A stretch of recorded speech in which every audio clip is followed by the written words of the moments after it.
Good afternoon, everyone. We'll call this June 19th meeting of the Planning and Environment Committee to order. And just before we go to disclosures of pecuniary interest, I think it's important that we recognize that today is Harry Greyway's last Planning and Environment Committee meeting, as he'll be retiring after 30 years with the city. What? Yes, that's exactly what I said. What? So when I asked some of his colleagues to give me some descriptors about Terry, and here's some of the words that they use: professional, fair, consistent, empathetic, knowledgeable, a strong commitment to the public interest, and a deep knowledge and appreciation for the city. Dependable, quiet, unflappable, professional, and an all-around great guy. Terry started at the city in 1988, and he was hired as a planner to replace Greg Priamo. He's worked in many different positions here at the city, and some of the most monumental things he has had his hand upon was the 89 official plan, Vision 96, and the new environmental policies from OPA 88, the results of Vision 96, that implemented the Vision of 96 sub-watershed studies, the first sub-watershed-based environmental policy in a municipal official plan, and included the identification of environmentally significant areas and ESA criteria. The environmental policies mapping through OPA 438, 2006 adopted, you can tell a planner wrote some of this, eh? 2009 enforce and effect new woodland policies and criteria and updated environmental features mapping. The Cove Special Policy Area and the West London Special Policy Area to meet provincial floodplain policy requirements. Terry, on behalf of committee, thank you for the 30 years you've invested here to shape and form how our city grows. And I think we're all going to miss you here, judging by the what you heard when I announced your retirement. So thank you very, very much, Terry.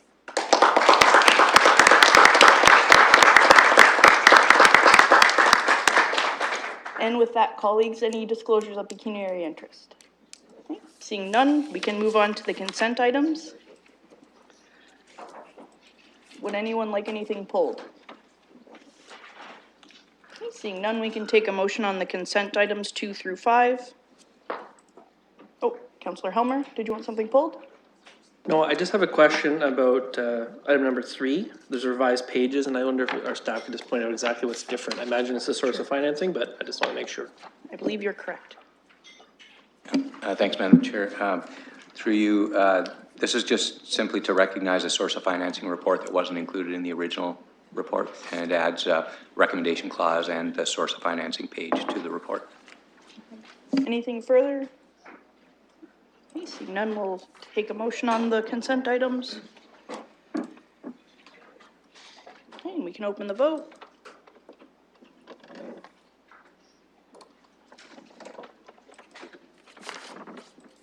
Closing the vote, the motion carries 5-0.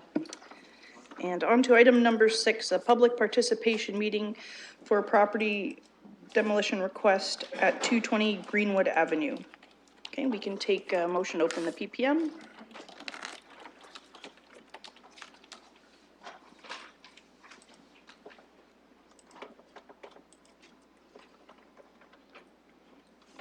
Okay, we can open the vote.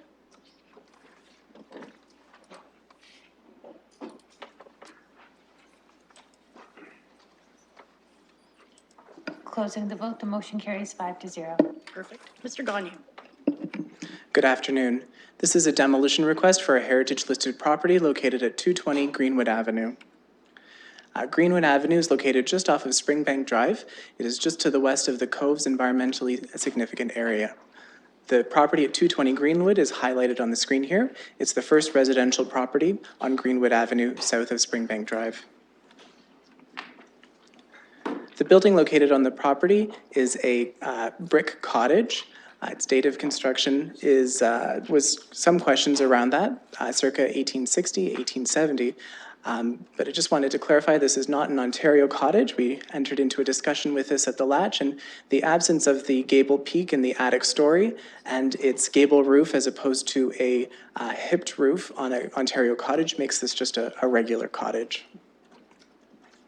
There's been several additions to the building, many of which were completed in the buff brick, which characterizes many buildings in the London area. This photograph was included to articulate some of the detailing we see on the voussoirs above the window here, with the soldier course and a header course above it. A detached garage was constructed about 1977 on the property and appeared to be constructed of reclaimed materials, including the brick seen here. These are some more photographs showing the alterations to the property. The original front part of the building, dating to circa 1860 or 70, with subsequent additions after towards the rear, as well as the alterations to the windows, the front door, and the porch, which is a newer addition. This is a photograph showing the rear of the property, articulating some of the differences seen in the additions to the building. In trying to understand more about the history of this property, we started with the historic maps. We went right back to 1839 in the Ayr map, which shows some of the earliest settlement in London. The Coves serves as the western boundary. Unfortunately, it's the east side of the Cove, so this property is not included. Here we have the Tremaine map from 1862, and no structures indicated in the vicinity of approximately where the property is located. The same is shown on the Illustrated Historical Atlas of 1878, here with some more details to help orient us in relation to the coves. Immediately following that map, in 1879, the property was surveyed as part of the map of Kensal Park, during which the current property parcels were established. So we have here circled lots 14, 15, and Block S, south of Kensal Avenue, which is now Springbank Drive. The property is confirmed as having the building on it by 1922, when our aerial photographs began to document our city. So we know at the very least it was built prior to 1922. In completing the evaluation using Regulation 906, the property was found to not have significant design value or physical value. There was some interest in the brick detailing of the building, as that is a characteristic feature in the London area of our historic architecture. There was inconclusive evidence of any significant historical or associative values with the property, and the property was not found to have significant contextual value, therefore not meeting any of the criteria of Regulation 906. Staff have recommended that the property be removed from the Inventory of Heritage Resources, the register. The CBO be advised that there's consent to the demolition of the property, and the property owner be requested to salvage the buff brick masonry for reuse in the structure. Thank you. Any technical I'm sorry, questions? could I add one? Oh, yeah, please do. Please excuse me. The Latch was consulted at their meeting on June 14th last week and supported the staff recommendation for this property. Thank you, Mr. Gonu. Any technical questions at this time? Okay, seeing none, we can go on to members of the public. If you'd like to speak on this matter, come down to the microphone and state your name and address, please. Okay. Seeing none, I guess we can take a motion to close the PPM.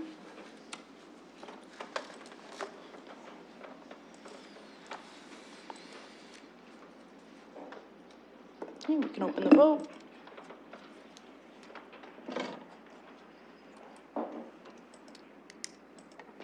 Closing the vote, the motion carries 5-0. Okay, committee looking for speakers. Seeing none, could we have a motion? Perfect.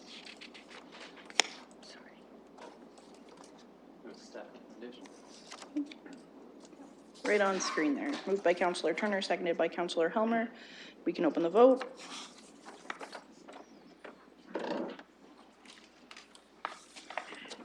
Closing the vote, the motion carries 5-0. Okay. Thanks.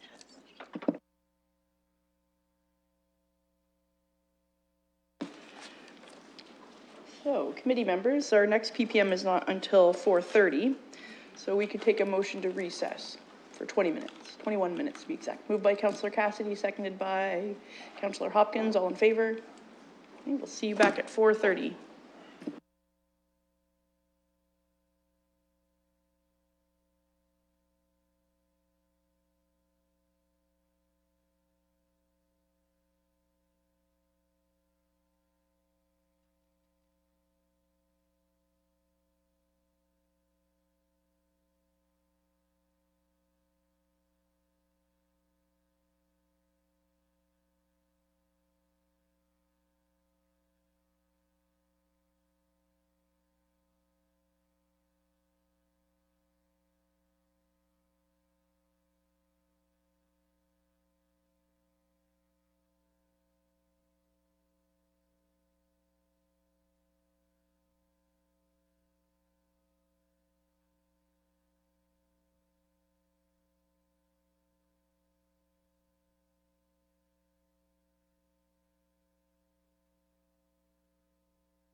Okay, we can call the meeting back to order. We're on agenda item number 7, dealing with the property located at 1021 Wonderland Road South, and we can take a motion to open the PPM.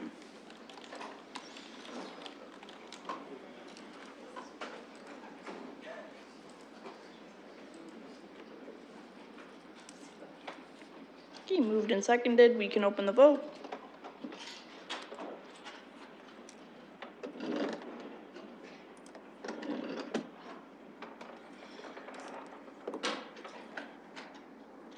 Closing the vote, the motion carries 5-0.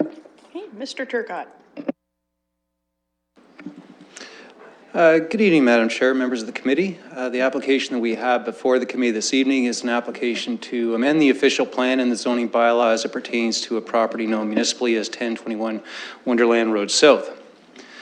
The site itself is located on the west side of Wonderland, approximately 200 meters north of Southdale. The site contains a fully serviced commercial plaza, approximately 950 square meters in size. There are 6 individual units within the plaza, and there's parking for approximately 56 vehicles on site. As I mentioned, there are 6 units. 2 of these units are occupied by restaurants. There is a unit occupied by a tanning salon, an animal clinic, and there are 2 vacant units. The 2 vacant units comprise approximately 370 square meters, or 40% of the GFA. That being said, commercial vacancies are not uncommon to the site, and back in 2011, the applicant came forward with a request to amend the zoning bylaw to provide for a special provision to the existing zones, the purpose and effect of which would be to add medical dental offices and financial institutions with accessory retail to the list of permitted uses. So that was back in 2011. The application that is before the committee this evening is pretty much the same sort of thing. We have the property owner that has come forward requesting an amendment to the zoning bylaw, the purpose and effect of which is to add a special provision to add 4 uses to the list of permitted uses in the existing zones. Those uses being a commercial school, a commercial recreation establishment, a laboratory, and a retail stores. And the applicant is also requesting a site-specific regulation to the special provision zone, the purpose and effect of which would be to provide for 56 parking spaces. As I mentioned earlier, the site is fully developed. You can't put any more parking on this site. And they would simply like to have that reflected in the zoning amendment. The City of London official plan designates the subject site an auto-oriented commercial corridor. The auto-oriented commercial corridor identifies 3 of the requested uses, those uses being commercial schools, commercial rec establishments, and laboratories as permitted land uses within the designation. The AOC designation also provides for retail stores, but retail stores as an accessory use to a primary permitted use. New retail stores or uses instead under the AOC designation are directed by policy to commercial nodes that would be identified in the official plan. So places like the downtown, the Main Street commercial corridor. So really the purpose and effect of the request to add a retail store would require an official plan amendment. That being said, the London plan identifies the site as being within the shopping area place type, and that shopping area place type provides for all the requested land uses, including retail uses. Furthermore, by policy, the retail uses are not restricted to a capacity or in their capacity to an accessory role. So really the request to provide for these 4 new uses would serve to implement the policies of the new London plan.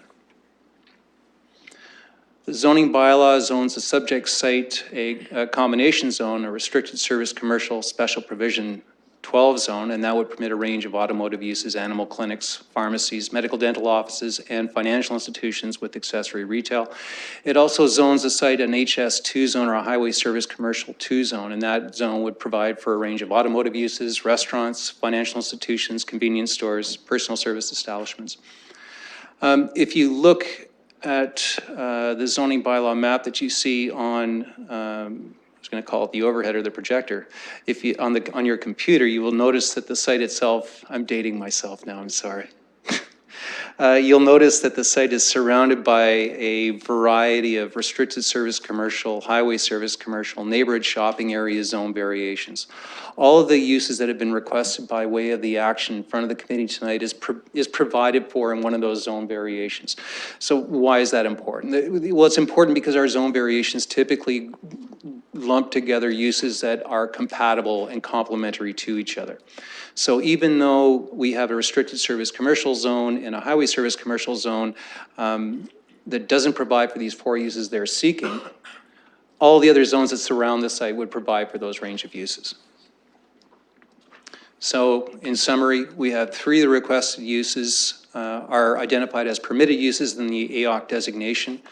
The requested ZBA to add commercial schools, commercial recs, laboratories, they would serve to implement the policies of the existing official plan.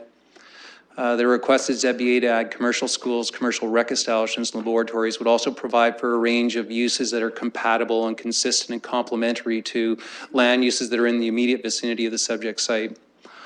All of the uses, including retail uses, are recognized as permitted uses in the London plan and in the shopping area place type. That being said, and as you see on the screen, notwithstanding the restricting or limiting retail policies of the existing AOC designation, the requested ZBA would serve to provide for a range of uses that, and this is right out of the official plan, that reflect council's long-term intent with respect to the future development of the subject site, that being for a shopping area place type that would provide for all those 4 uses being sought by way of the action that's in front of you this evening. Therefore, staff are recommending site-specific amendment to the official plan, the purpose and effect of which would be to provide for retail uses in the AOC designation as it applies to lands known municipally as 1021 Wonderland Road South. Staff are further recommending a special provision to the existing highway service commercial HS2 zone to add retail uses. That's required because we need to implement the policy change to the OPA that we're bringing forward this evening.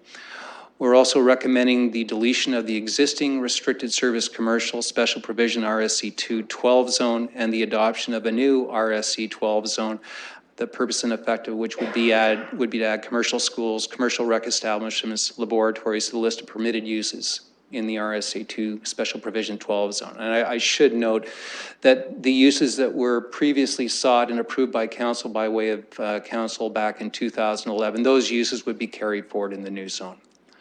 And lastly, staff are recommending that a special provision be added to both the restricted service commercial 212 zone and the highway service commercial 2 special provision zone that would provide for 56 parking spaces on site for all the uses.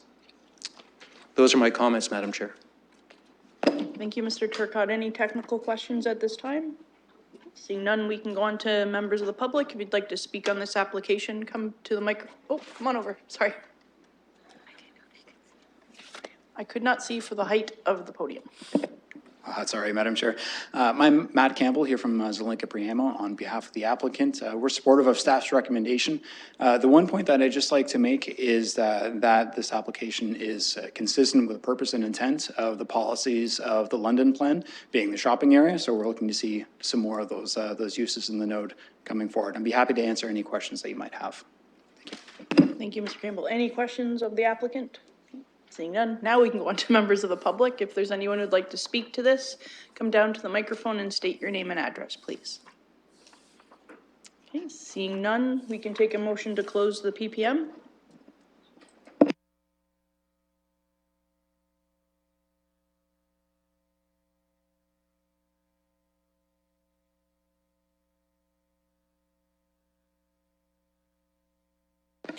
Closing the vote, the motion carries 5-0. Okay, committee looking for speakers. Councillor Hopkins? Thank you, Madam Chair, and through you to staff. I guess I've got a couple questions about the access to the property. And is there only one access? And I assume there is on Wonderland Road, but if you could speak to the access for me, thank you. Through you, Madam Chair, there is one access that directly provides access and egress onto Wonderland Road South, but there's also an access to the west, on the west side of the property that links up with another driveway. Which would go to Pine Valley? would it go that way? Or is there an access from that driveway? I believe so, yes, through you, Madam Chair. Thank you for that. And just as a follow-up question to the access on Wonderland, would you be able to make a left and right-hand turn? I'm familiar with that corner, and it is very, very busy. Is there a medium there that prevents any complications to the left and right turning? Certainly, I can stand to be corrected by the applicant's agent, but I believe it's a full access. Left and right turns in and out.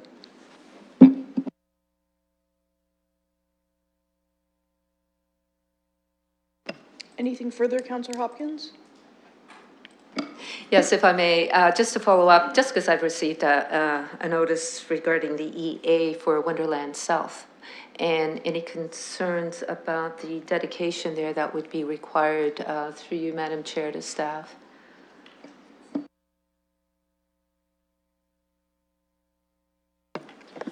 Through you, Madam Chair. So we have asked for a dedication of 24 meter from center line of the road.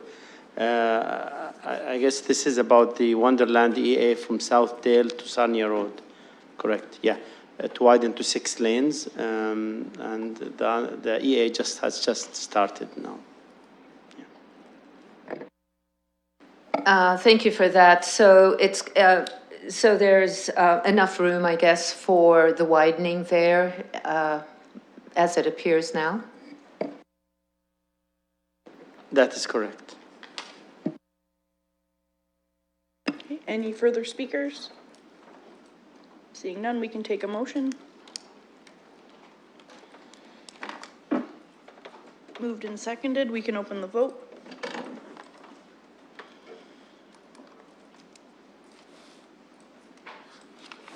Closing the vote, the motion carries 5-0.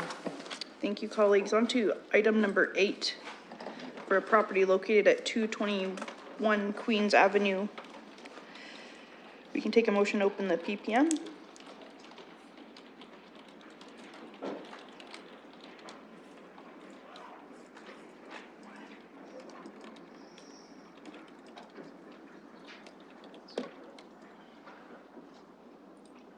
Okay, we can open the vote.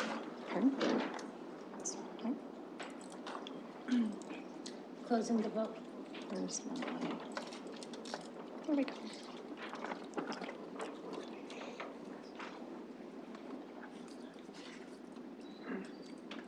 I don't have a mic. Thank you, Madam Chair. We just have to Okay. close out the Sorry, vote. wait, sorry.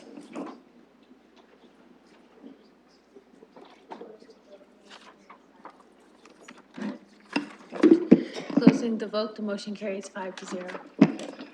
Ms. Debbert. Thank you, Madam Chair. I apologize for my early start. Okay, this application is at 221 Queens Avenue. The subject lands are located on the south side of Queens Avenue, just east of Clarence Street. It's an existing surface commercial parking lot, which has existed for approximately 20 years.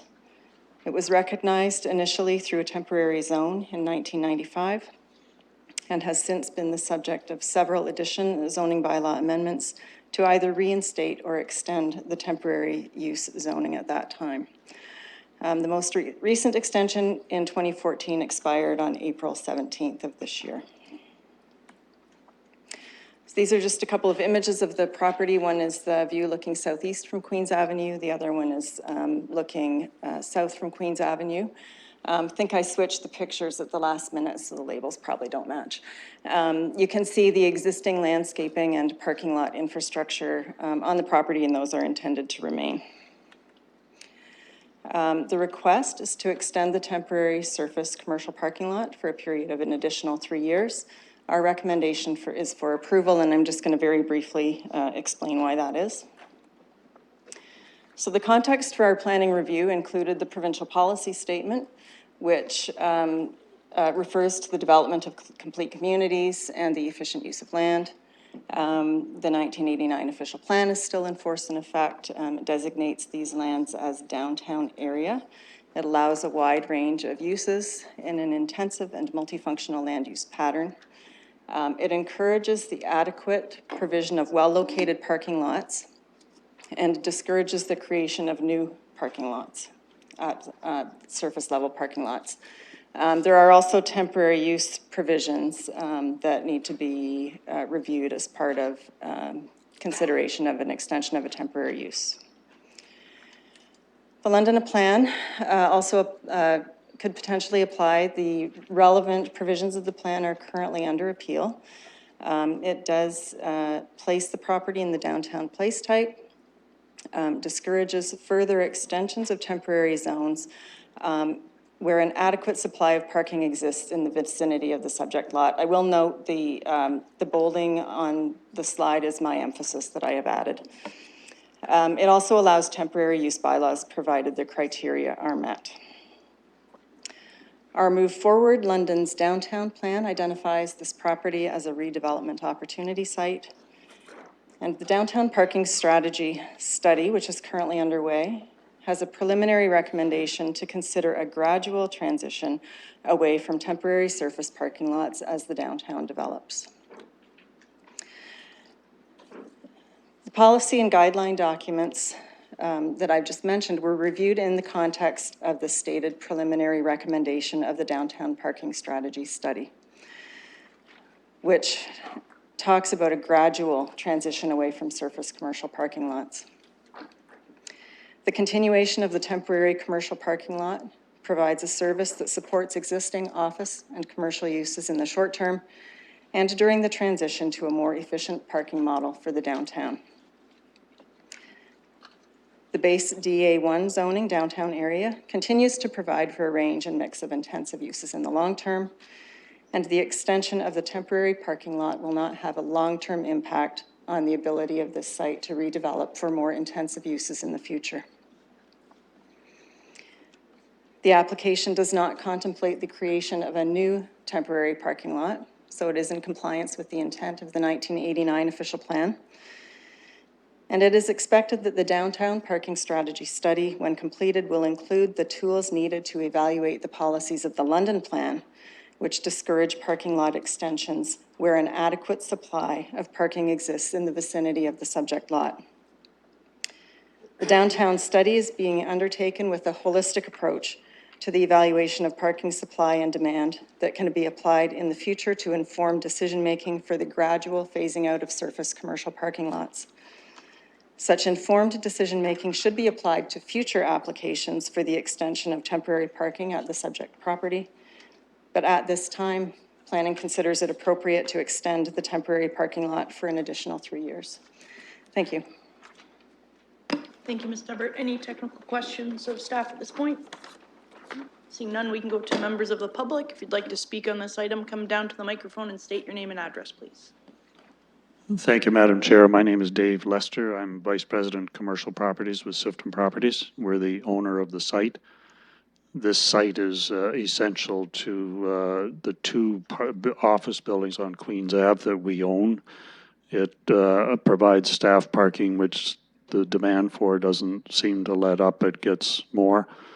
This site gives us just under 1 per 1,000 square feet for 200 Queens Ave and 171 Queens Ave, and we need much more than that to satisfy the never-ending demand. So it is critical to being competitive with those two buildings.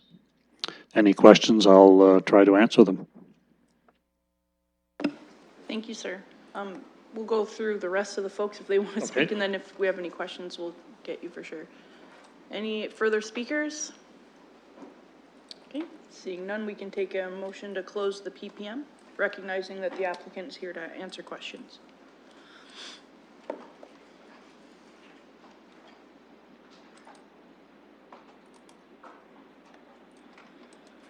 Closing the vote, the motion carries 5-0. I'm just going to give the chair to Councillor Turner for a moment.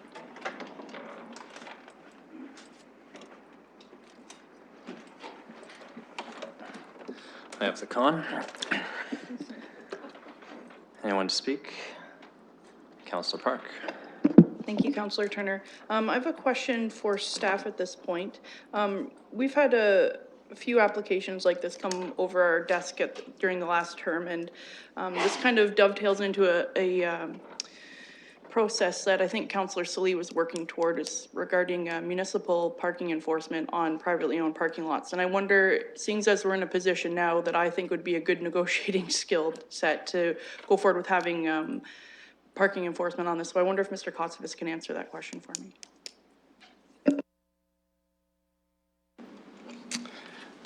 Through the chair, yes, so we have the ability, now it's a private lot and it's privately owned, so if the proponent is interested, we are able to provide that service for them.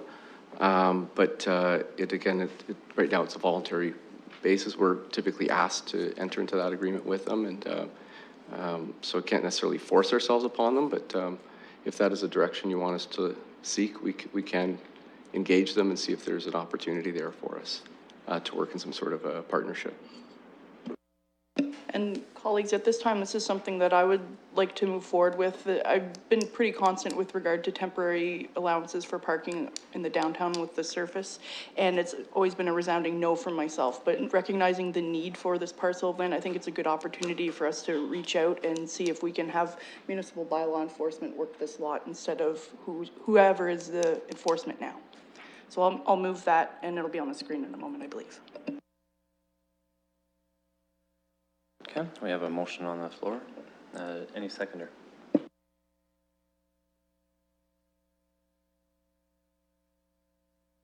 This time I'm not seeing any seconders. Thank you.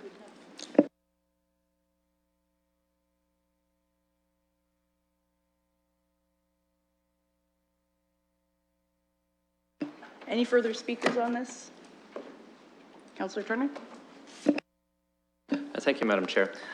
So with respect to this, we've referenced against the official plan, the London plan, the downtown plan, and in general, our attempt is to try and spur development upon underutilized parcels of land in the core.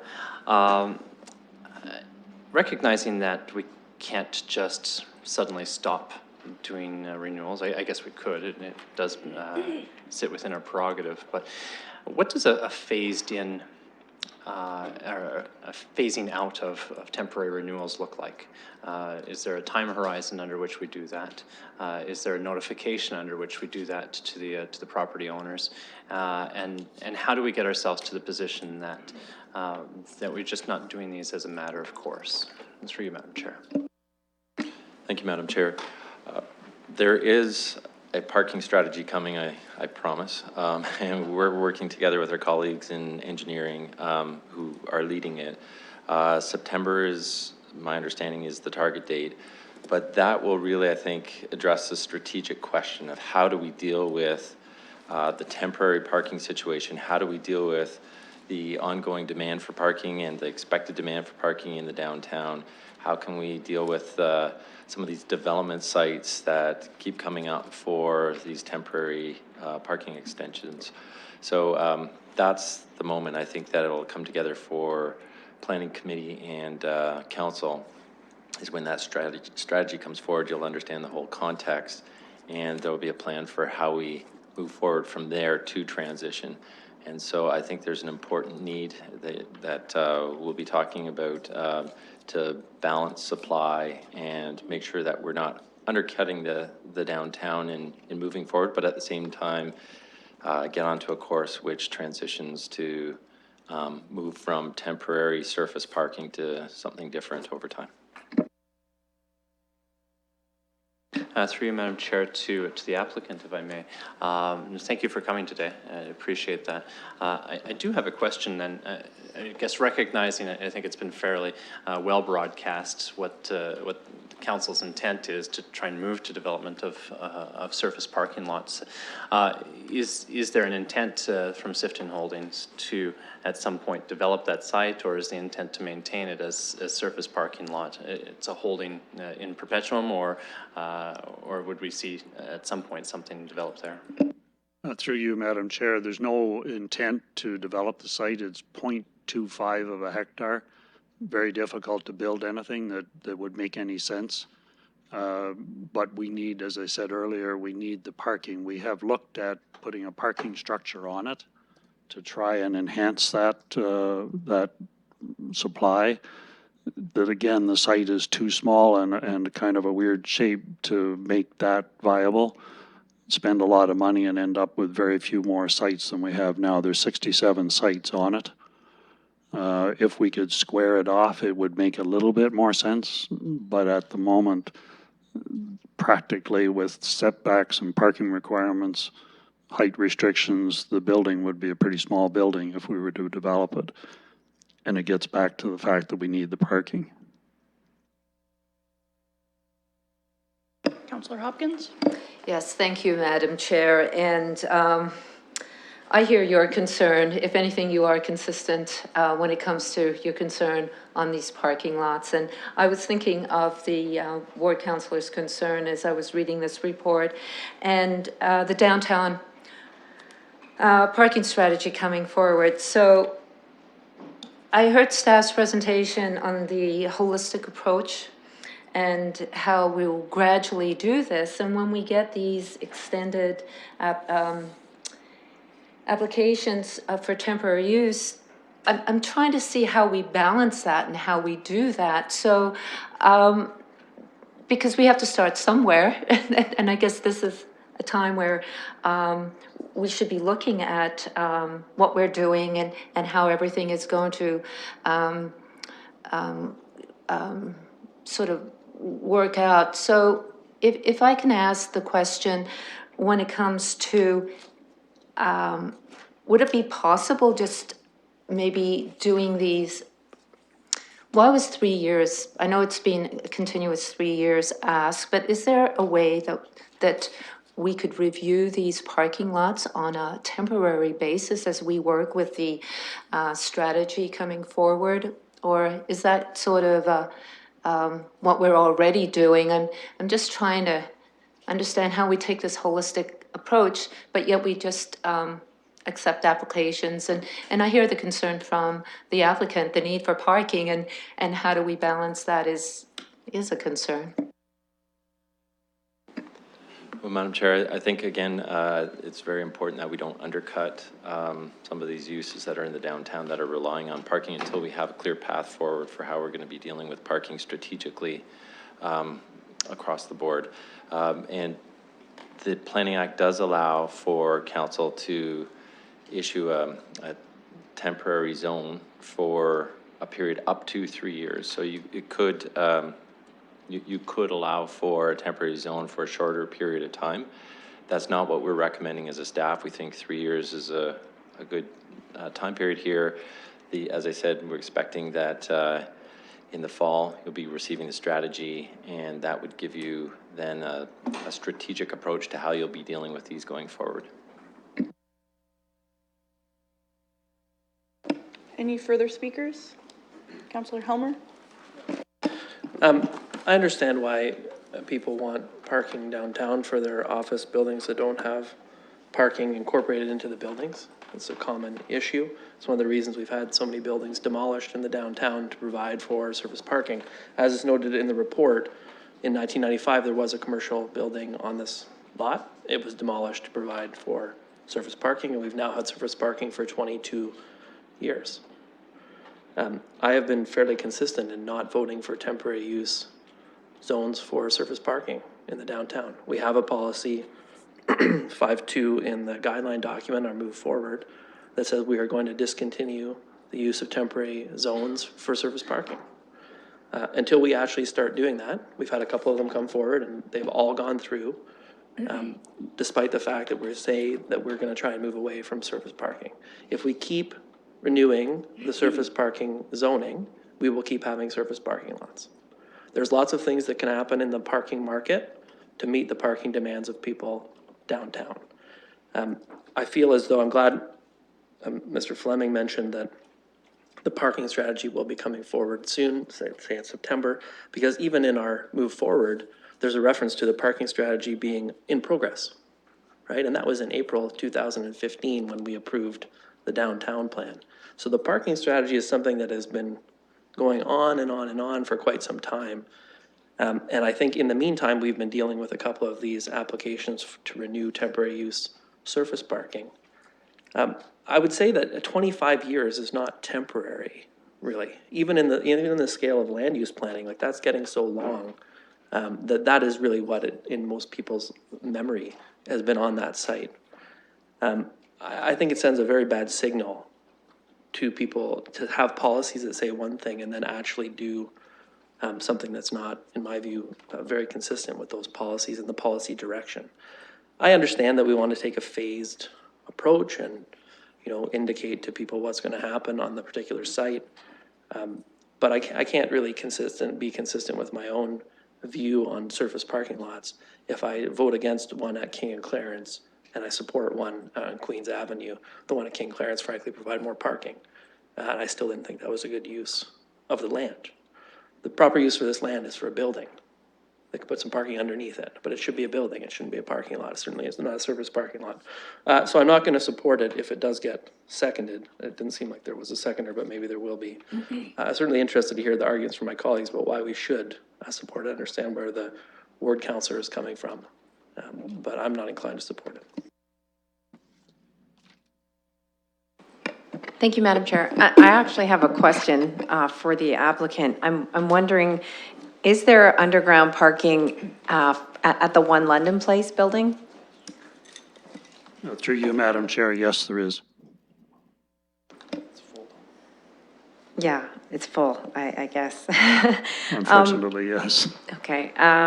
So my comments are this. First of all, if we look at the surface parking lots that are currently available downtown, this is one of the better, if not one of the best, maintained lots.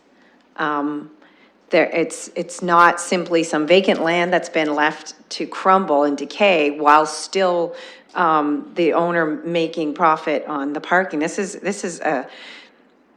if you look at the London Life lot across the street, they have a huge surface parking lot that is an accessory to their location. And that's how I'm viewing this lot. It is a location that's an accessory to the building that's owned by the same owner that owns this surface parking lot. And they're maintaining it. They recognize that it reflects on their brand to ensure that this is not an eyesore right in the middle of downtown London. I recognize the temporary use. It's been going on over 20 years, but I do also note that the applicant tried to make a permanent zone here, and staff and council are the ones who turned that down and decided to keep going on with the temporary zoning.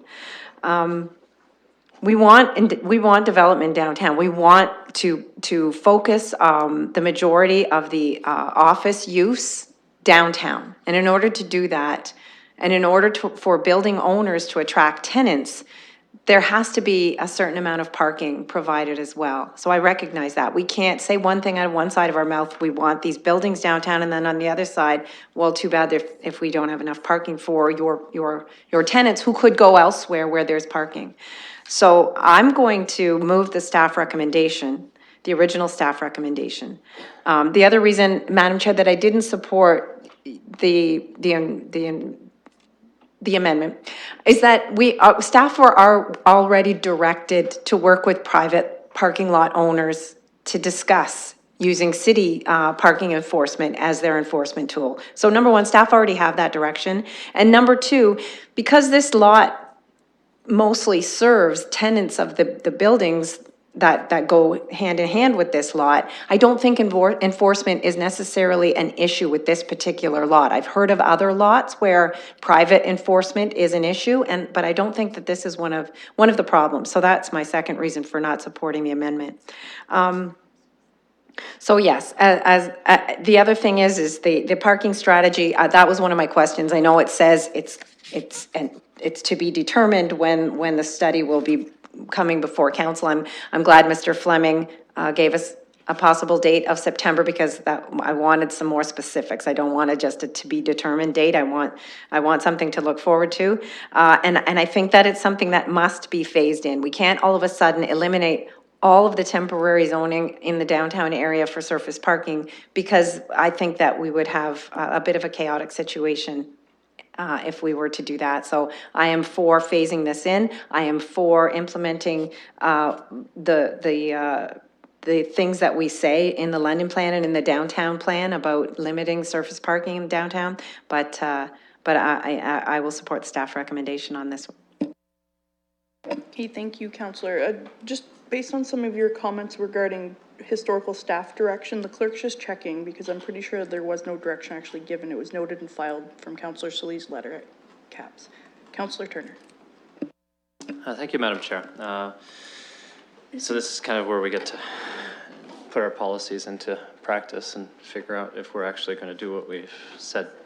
For me, I think it's important that we kind of telegraph a policy change as broadly as we can to say that we're going to be changing things and that there's some notice to it. This is the first time a renewal application has come up on this site since the policy has been changed in such a way that I think it's fair to say, you know, you get one or maybe two more renewals on this, but the intent ultimately is that we phase this out. Where this is located is actually a fairly good candidate site for development. Its regular shape makes it makes it problematic and difficult, but it's not insurmountable. And if you look on the map itself, the footprint of 201 Queens Ave and 200 Queens Ave both would fit within this this development site, and setbacks in the downtown area are significantly reduced. I think there's 0 on side lot setbacks for downtown development. And residential, I'm not sure about commercial anyway. But next on top of this is it's at the intersection of 2 rapid transit lines for BRT. So if the emphasis is to try and move people onto rapid transit and you've got a parking lot right on the rapid transit line, then that kind of works counter purposes to getting people onto the rapid transit, which would drop them off at the doorstep of the buildings that this parking lot services. So I see the opportunity here to say that we're probably not going to routinely renew this temporary parking allowance and say that at the point when it's appropriate, when rapid transit's in place, that would be the time to take the parking offline to encourage its development at that point. To say that we're just going to continue to renew temporary applications in perpetuum, what's the point in that, right? Either you make it permanent or it's temporary. It can't be both. It can't become permanent just by renewing it over and over again. And I've said at this committee before that continuous renewals of temporary applications, to me, don't make any sense. I think you have to either figure out, are you permitting this land use to keep going, or are you trying to encourage something else? But at this point right now, I think it's appropriate to allow one more extension. In 3 years' time, I would probably vote against it, mostly because we don't have the rapid transit routes in place yet. At the time that those rapid transit routes were in place, I think it would be absolutely essential that temporary zoning not be permitted any further.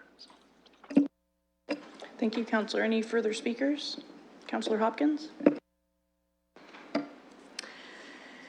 I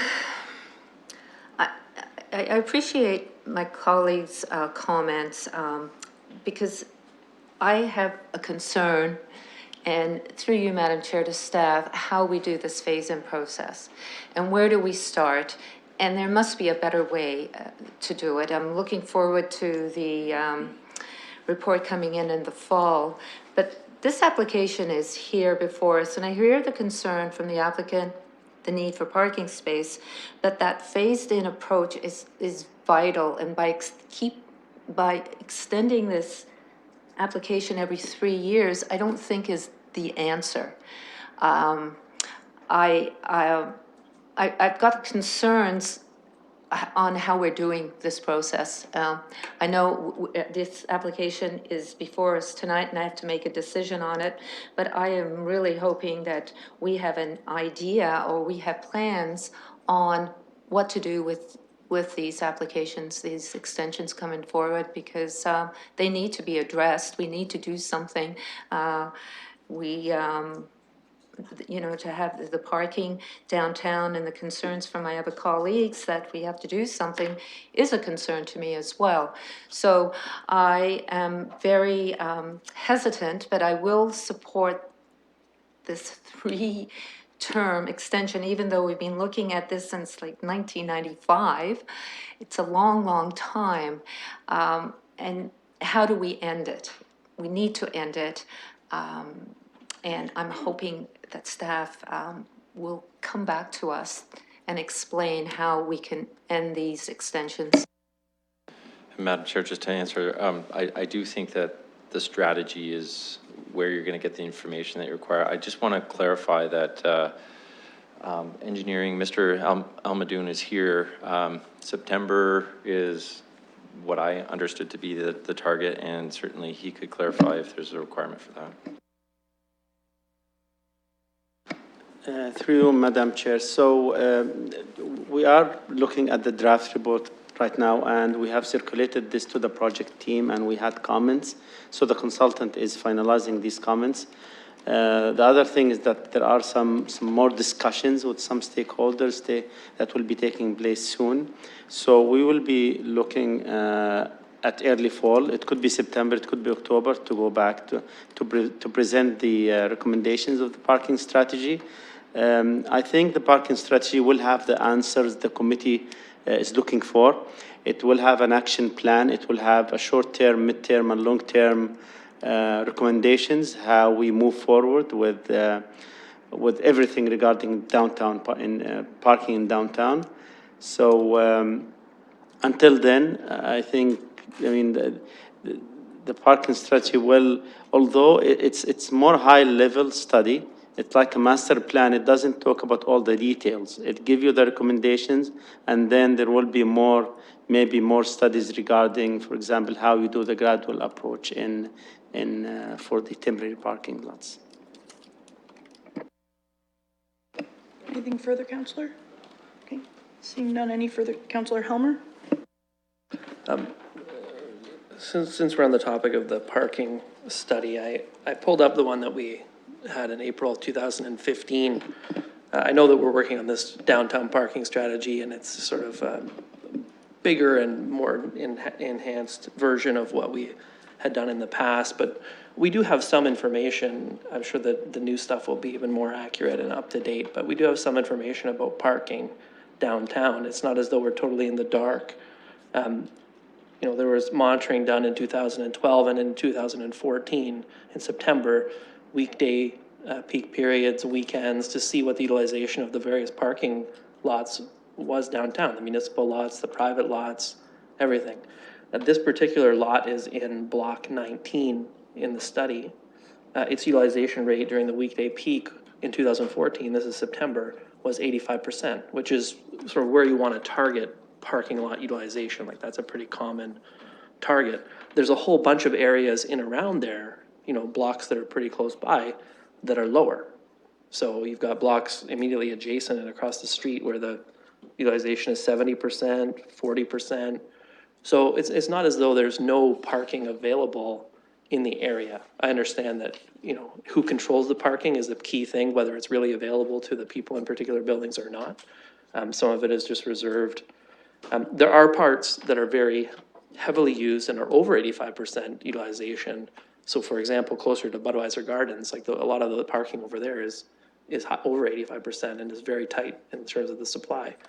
And I know that it's easy to say that, we need parking. Essentially what people mean when they say the parking is they want parking that's close by and cheap, right? Because there is parking available, it's just further away and it might be more expensive, right? And so I think when we're dealing with a land use policy issue, we just said, what is the appropriate land use here? And I don't want to see basically any surface parking lots downtown. There should be plenty of parking downtown, but we got to move away from surface parking lots. On the weekend, a surface parking lot is doing almost nothing, right? It's not a building where there's economic activity. It's a parking lot that's maybe 10 or 15% utilized. They just don't have a lot of value. they're very useful during the week, but only when you allow people to continue to build surface parking to support buildings that were designed before cars. You know, that's what's happened, right? We demolished all kinds of stuff downtown to support the retained buildings because they were designed before cars. And those blocks were built out that weren't built for cars. And nobody had underground parking in heritage buildings. But I think we have to move away from that. The sooner we get going on it in terms of structured parking, the better. And I think when we keep allowing the temporary use zoning, I don't want to pick on this one property, but we've done it with a number of properties. The more we're encouraging, just continue to provide cheap surface parking instead of buildings and more expensive structured or underground parking, which is a much better land use. So, you know, I'm not going to support it, obviously. I understand where my colleagues are coming from. I think Councillor Turner makes a good point in terms of how we can transition away from the surface parking lots. And one way of doing that might be, you know, to renew it for a period less than 3 years. In 3 years, we're not going to have rapid transit built out on this segment anyway. We're talking like 8 or 9 years from now. I'm not sure that we won't be dealing with this again 9 years from now. Will there be another temporary use for a surface parking lot application coming forward? And I'd like to avoid that, so I'm going to vote against it. Seeing no further speakers, if you don't mind, I'd like to make my comments over here. So whenever a motion comes forward, or a recommendation rather from staff, if I can't support it, I try to find a way to support it. And that was the intention behind my motion earlier.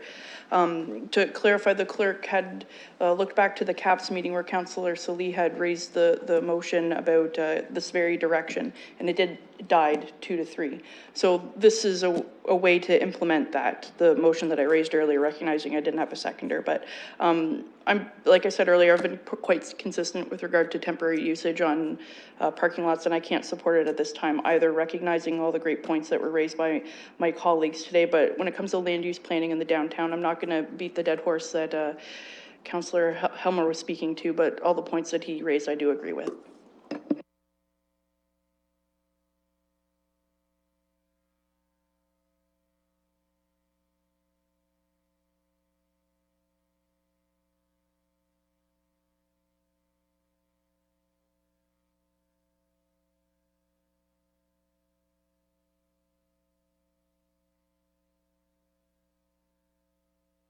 Closing the vote, the motion carries 3-2.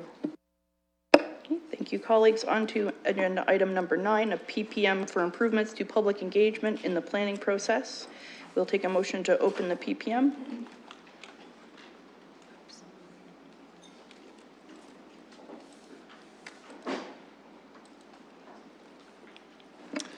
Madam Chair. Not just yet. We have to close the vote.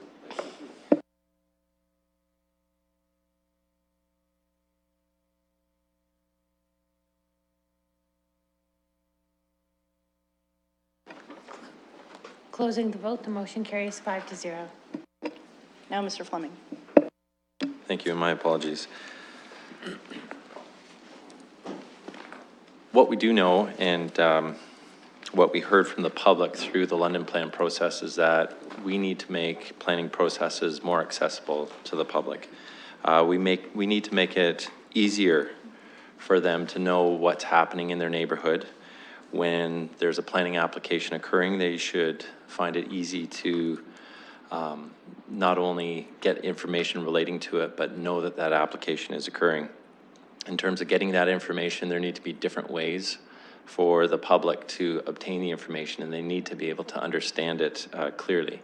So that's really what this is about. I want to thank Mr. Kotzvis and his team. I know that Terry Grayway and Alana Riley have worked together with my team on this very closely. And I also want to thank Mr. Tomazinski and Ms. Debert, who've put a lot of effort into this initiative. I'm quite bullish myself in terms of where we're going, and very hopeful for how we can improve things in the future.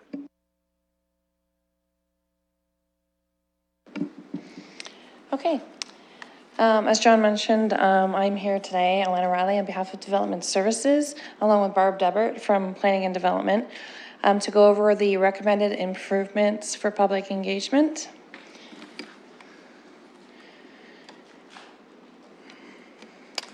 These are for planning and development applications. This has been a joint effort between Development Services and Planning. I will go over the background info regarding this, and Barb will continue with the recommended products.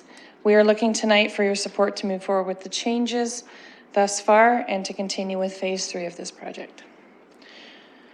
So let's take a look at why we are undertaking this process. In March of 2015, Municipal Council set the city's strategic plan and priorities. One of the strategies was to provide open, accountable, and responsive government and to make community engagement a priority. Again, in March in 2015, staff also tabled a report setting out a number of initiatives to improve the public engagement process in the planning process. As a result, council asked us to consult with the Urban League and the development community and report back with the results with this and continue with the process. While we were consulting with the stakeholders,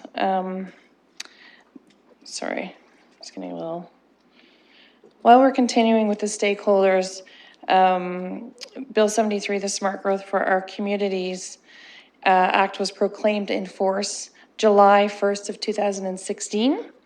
One of the key areas of the focus of the new provincial legislation was on making the planning system more transparent and accessible again to the public, improving the public engagement and participation in the planning process.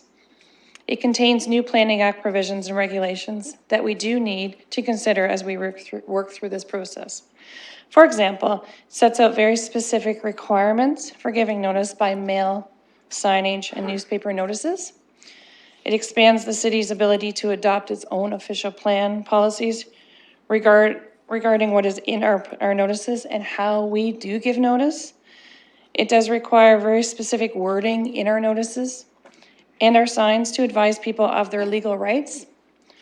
It requires a complete application to include a proposed strategy for consulting with the public. And it also requires the city to request landlords with more than 7 units to post notice in a location accessible to their tenants. So looking at the key initiatives, there are 9 of them, and they are all within 4 phases of this project. Plain language, simpler reports to planning committee falls within phase 1. And this is being addressed through the Lean Six Sigma project and will be reported back in the future.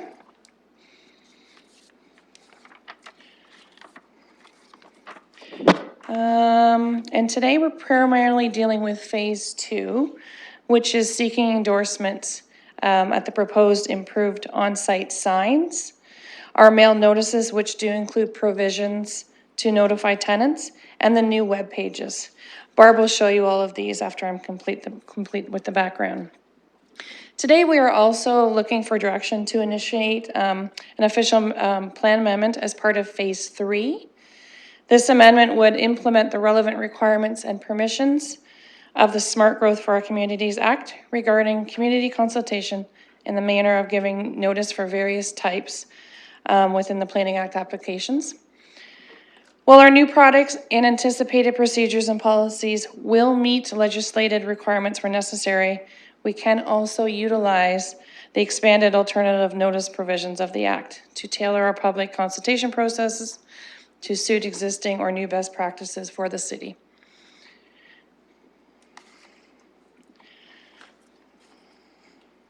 So let's look at the type of applications that will be affected.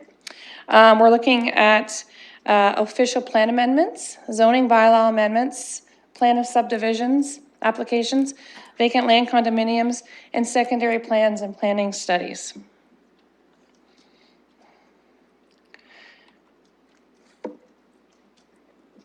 And then looking at the stakeholder consultation, following the March 2015 planning report that came forward, city staff held or attended the following meetings to consult with the following stakeholders. In April of 2016, we met with the Building and Development Liaison Forum, November, Urban League, December, Building and Development Liaison Forum and colleagues, and January of this year, we met with the London Property Management Association. Throughout this process, we received I want to emphasize, a lot of positive, constructive input, which we did assist staff with creating the new notices, the signs, and the new website. These comments were extremely valuable in this process and were all taken into consideration, many being incorporated into the products that are being recommended to you today. And I'm going to pass it over to Barb.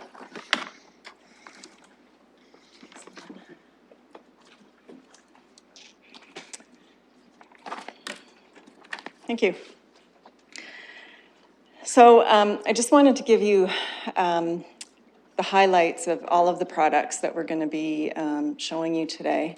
They've all been designed to be eye-catching, to draw the attention and interest of people in the community. I think sometimes when people drive by that possible land use change sign on the street, they've seen it before, they don't care, they're not interested, they don't know what it's all about. So we're hoping to actually attract more interest through attractive products. We have developed a brand to increase recognition of planning-related applications, and actually the green, blue, and green images that you see on this slide is the brand. So when people see that, they're going to begin to understand that they're seeing a planning application for the city. We've tried as much as possible to present our products in plain language and less technical content where possible. We are in a very jargon-laden profession, so it's sometimes very tricky to do. We've tried to use more illustrations, and everything will comply with the Accessibility for Ontarians with Disabilities Act. So I'm going to jump right in and just start showing you what we've developed over the last little while. The first thing is the new web pages. We really see this format as being essential. It's the linchpin to providing better community information. This page is accessible from a new friendly URL that we've developed called london.ca Plan Apps. This page is dedicated only to individual application-specific web pages. So today, if you were to go and type in 505 Talbot Street in the city's search engine, you would find, random documents related to 505 Talbot Street. They could be current, they could be from 20 years ago, assuming that address existed at that time. This is more like the communications and the newsroom and calendar pages that are currently on the website, where the content in those pages is dedicated to this, what I call the launch page. So you're only going to find what we intend for you to find there, which is going to be the really good information about the applications. There are, I think I skipped a few arrows because they're nice and red and very out there. So there are going to be 3 ways to search. We're trying to provide as much flexibility as possible. You can search by keyword, by using the search map, which is our link to CityMap, and a list of applications. And we are also providing links on this page to related content, other projects and applications, and information on participating in the planning process, and contact information for the planning. So this is just a little illustration. If you were to click on that icon on the previous slide, the search map, this is the sort of map you would find. It's a little bit light, but you can see the colored blobs, other than the green, which is parks, but you can see the yellow and the peach blobs. Those all represent planning applications in the city. If you click on one of those, and it's an official plan amendment or a subdivision or a zoning amendment or a vacant land condo, you are going to then be able to get access directly from the map to a application-specific web page that will provide information about that application. This is our application-specific web page. So really the format of what me going through this is I'm going to show you the products, and I have these red arrows showing you all the features. So I'm just going to walk you through it. First of all, it identifies the application particulars. We've introduced images. There won't be an image for every application. It depends on the nature of the application, but when we have graphics of a proposed development, they will be included. We have a plain language summary. It's in bullet point. It's in English. It doesn't contain any jargon. Just says what the applicant is proposing. We also have links to PDFs that we've received in association with the application. So the planning, and also materials that we develop. So the planning notices, background studies submitted by the applicant, staff reports, and council decisions will all be available from these pages. Again, we have links to resources and related materials. I wanted to point out a couple of things here. One of the comments we heard from the Urban League is they would like to become involved earlier, and they would like people to be able to access them. So we've actually included a link to community associations, which is the Urban League webpage, our website. We also are going to be creating 2 new pages. One is called Commonly Used Zoning Terms, which people will be able to look at. If they're seeing jargon in our notice that we couldn't avoid, they have at least somewhere to go to find out what that is. And also Your Legal Rights, which is the statutory requirements for advising people of what their rights are with relation to the planning process. We also have planners' contact information as well as a link to the City Council webpage. That was something else that the community really wanted to see was, how do I contact people right from this page if I'm concerned about an application? So I'm just going to move on to the mailed notice of application. So this is our new prototype. Has an easy to identify purpose of the notice. Again, there's our branding. It says what kind of application it is. It provides 2 ways of identifying where the application is. It's the address as well as a map showing the extent of the property. The same plain language summary that's on the web pages. An invitation to learn more and participate in the process. A link to the friendly URL that I mentioned previously, planners and council's contact information, and a request at the bottom of the page to post notice for tenants. I'm just going to break away from the notice for a minute to talk about notice to tenants. At the top of this slide is just a larger version of what's at the bottom of that notice. It says, if you are a landlord, please post a copy of this notice where your tenants can see it. We want to make sure they have a chance to take part. Just going to give you a little bit of history. In 2015, our planning report recommended that mailed notice not be expanded to include tenants. And some of the factors that we had explored and reported out on at that time were the cost of the additional mailings, as well as particularly the lack of reliable data to identify tenant occupancy. So at that time, staff recommended that property owners and landlords be requested to post notices in prominent locations within rental buildings to notify tenants of the potential for a land use change in proximity to the subject site. Now, it was almost sort of serendipitous. We started to see what was coming out of the Smart Growth Bill 73 process being operated by the province, and lo and behold, they came out with a very similar requirement that if applicable, a request that the notice be posted by the owner of any land that contains 7 or more residential units in a location that is visible to all of the residents. Just in summary, we've maintained our recommended approach from 2015. We are actually exceeding provincial requirements because we're asking all landlords to post notice in their buildings as opposed to buildings with 7 units or more. It is a request to landlords. I just want to be clear, it's not, we can't require them to do that. I don't know how we would ever enforce that.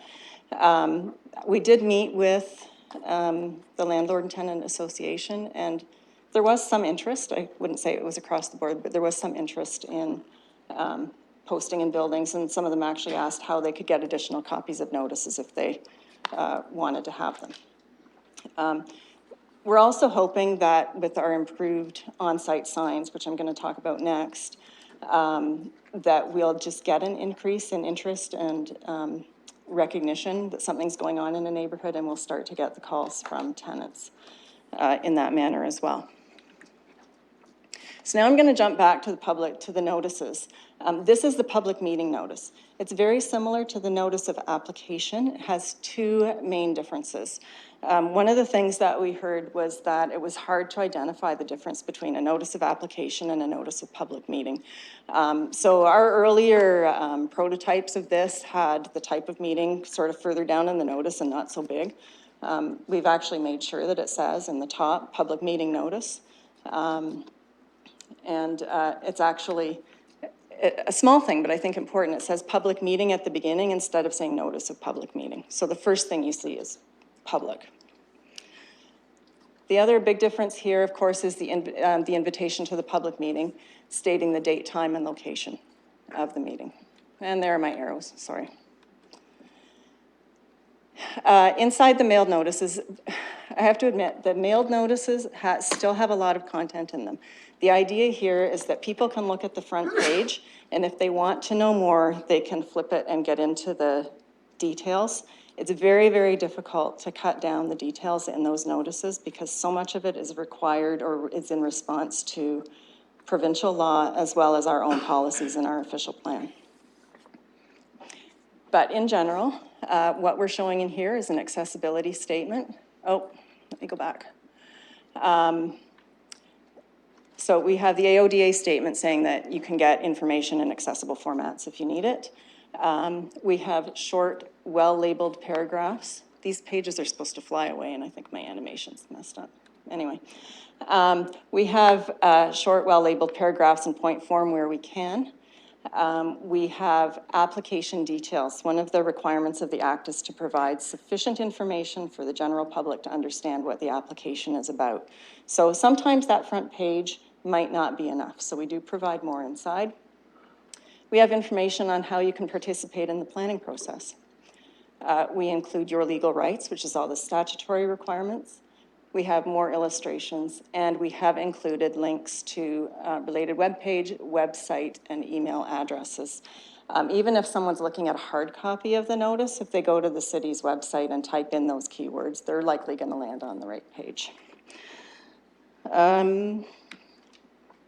Okay, I don't want to ruin the surprise. At the risk of totally disrupting this meeting, I'm going to ask Mike and Terry to come and show you the life-size version of one of our signs. Part of the reason is just because I can tell you how big these signs are, but you can't really picture that unless you see it. I also want you to keep in mind that they always look bigger in a building than they do outside on the street.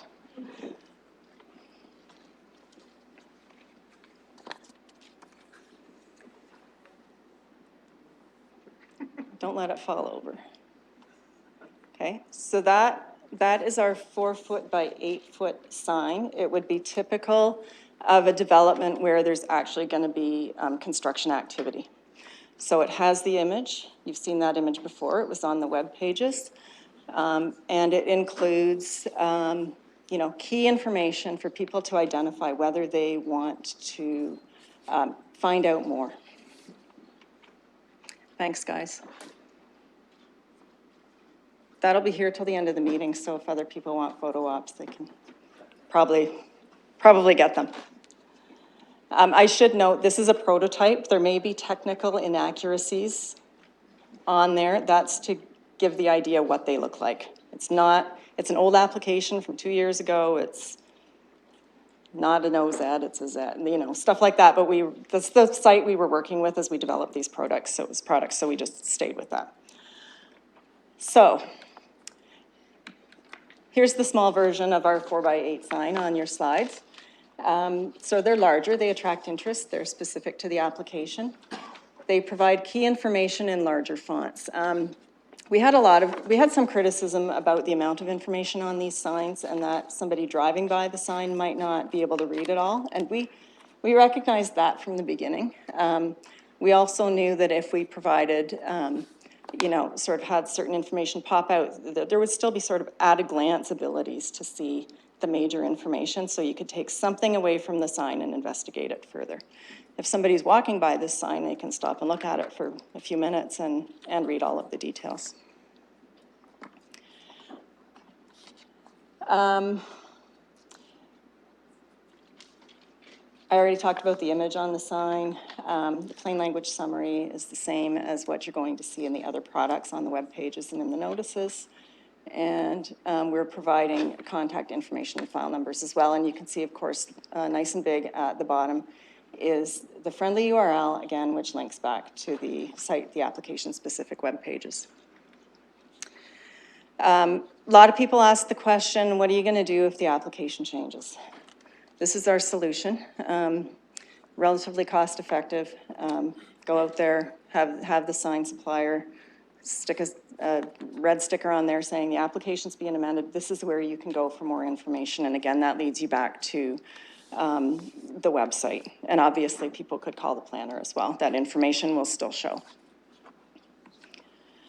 So, really, what's next?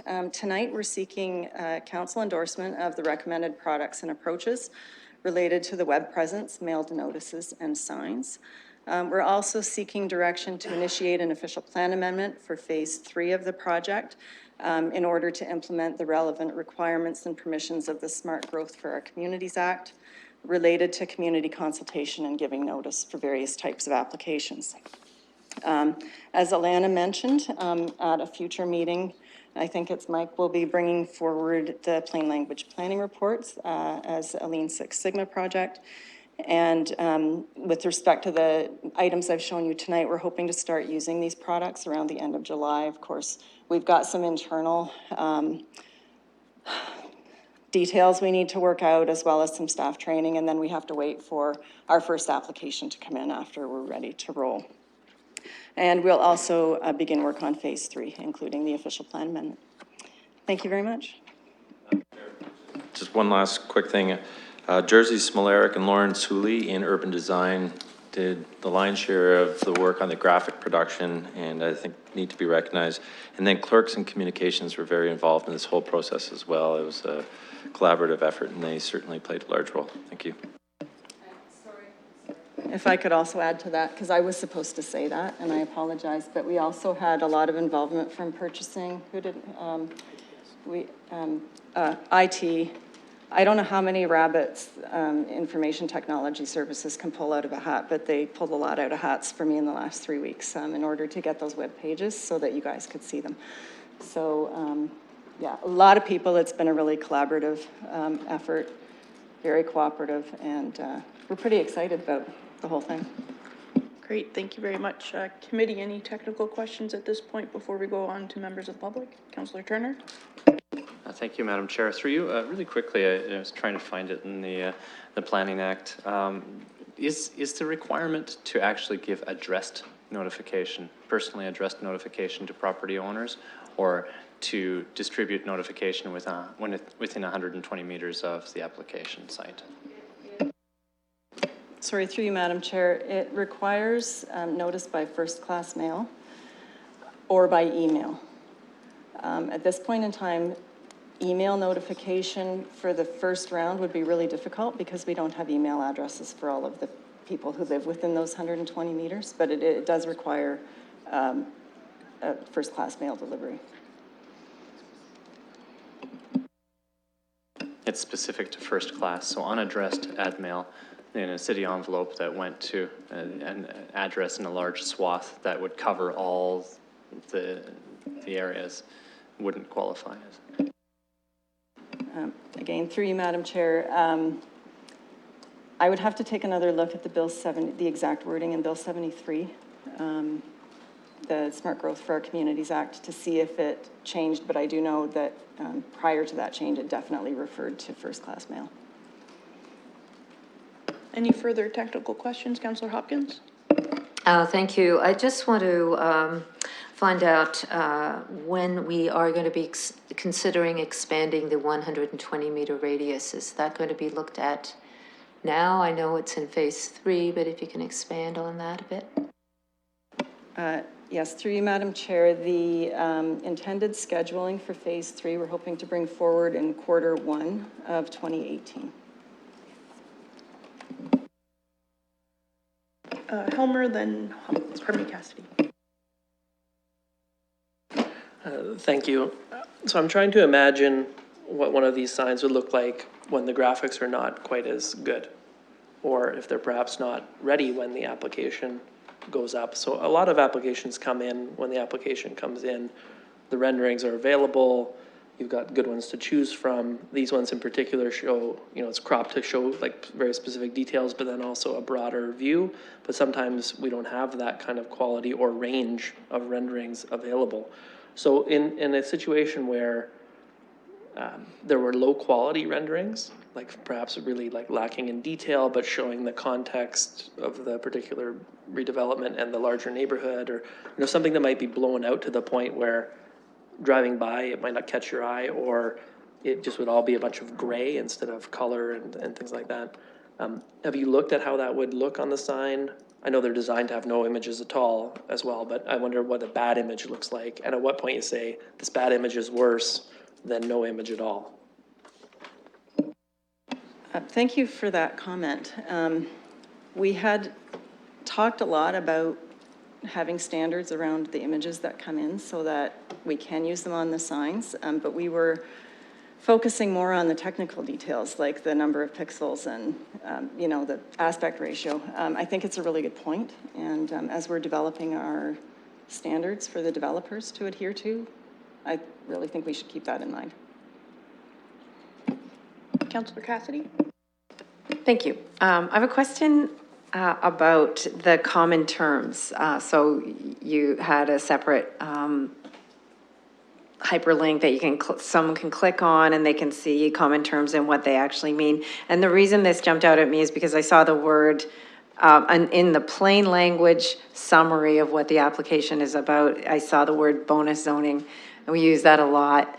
So number one, I'm wondering if that will be one of the common terms that will be defined. And number two, how will somebody know? So they'll see this list of summary items and they might not know that bonus zoning would be in that separate area. So would those terms themselves be a hyperlink to take them to the common terms page, or would there at least be an asterisk or some kind of indication that says, hey, we recognize you might not understand what this term means, and that's why we have this other page here?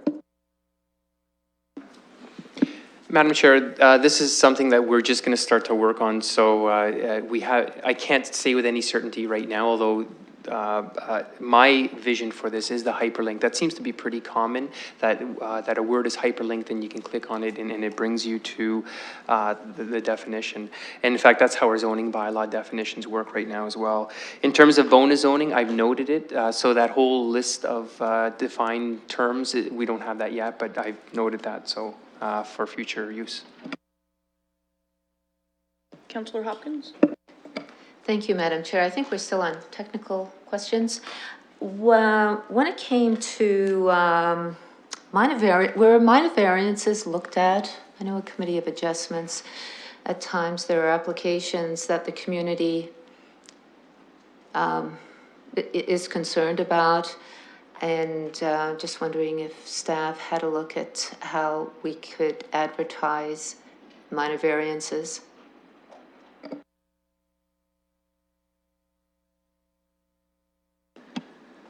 Thank you for that question.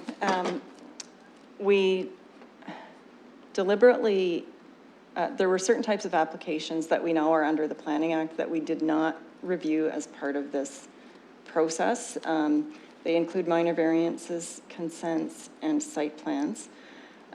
Partly because we would have been bringing almost a third administrator into that, and we were finding it difficult enough just to coordinate between planning services and development services.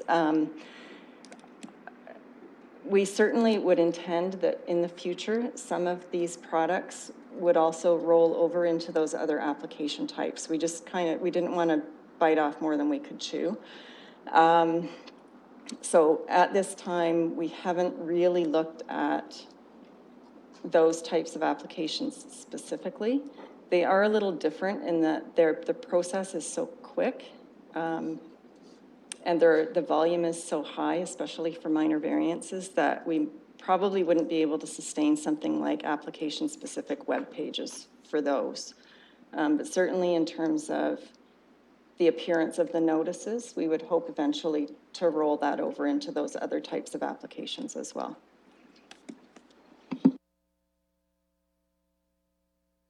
Through you, Madam Chair, I could just add, yeah, as Ms. Devitt mentioned, the volumes of some of the applications, such as minor variances, are up in the 200 per year range, and site plans 120 plus. So it's somewhat of a different type of, I guess, advertising that we may be looking at for those types of applications.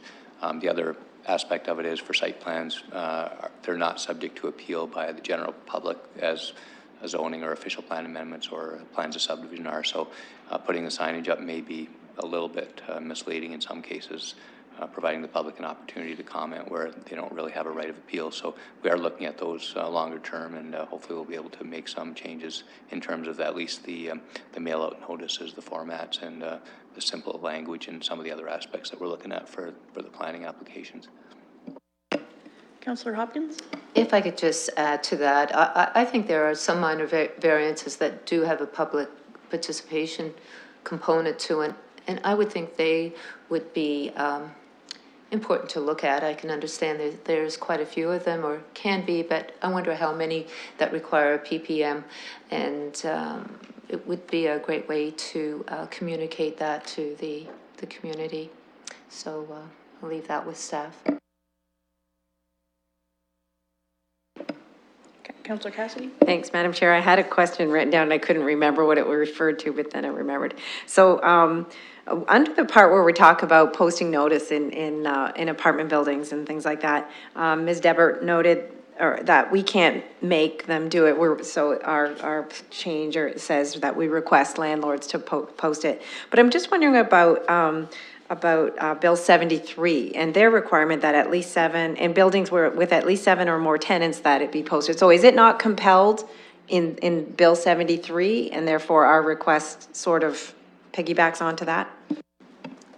Through you, Madam Chair, the wording of the Bill 73 is to request landlords to post. And no further technical questions. We can go on to members of the public. If you'd like to speak on this, come down to the microphone and state your name and address, please.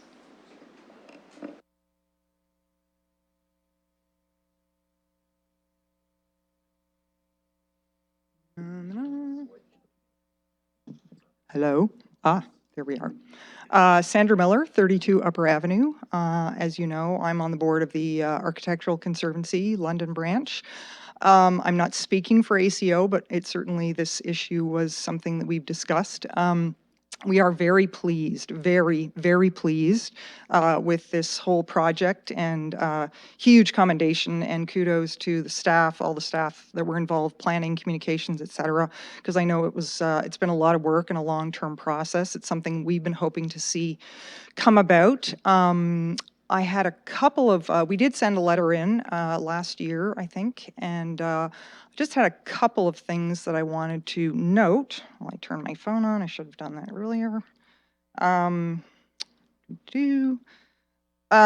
noticed in the report that there was some feedback from the development community and the building community, a bit of discussion over I guess the responsibility towards the development community to bring forth a sort of a consistent level, and at some point could that possibly be put out to the private sector and the developers to put out these types of postings and public signage and information.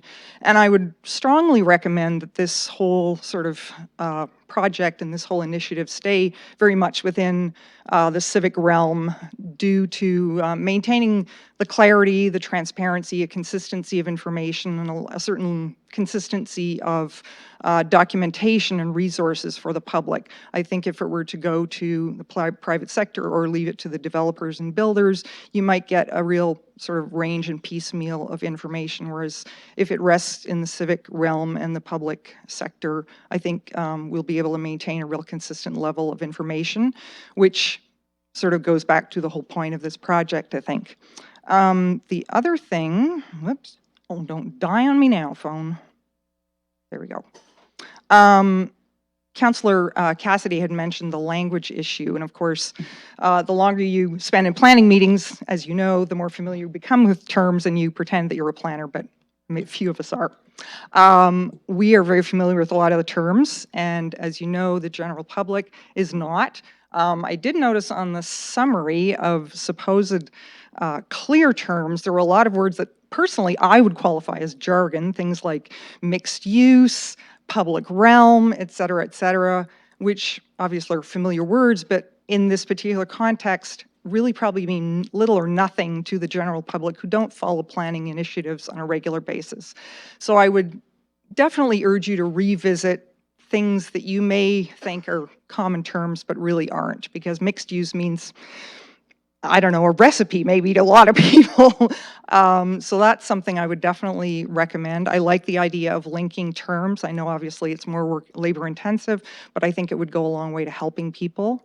A couple of particular things that I would strongly suggest, the height issue on the signs and in the public notices, I would recommend including meters, feet, and number of stories, because people work in different sort of mindsets. If you say 20 stories, a story can be any number of feet or meters high, whereas feet and meters are very specific measured things. So I would recommend using all three. Again, I know this is labor intensive, but you probably have that information readily available.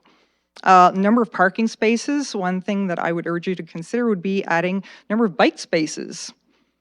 I know that we're talking about moving away from a car culture oriented.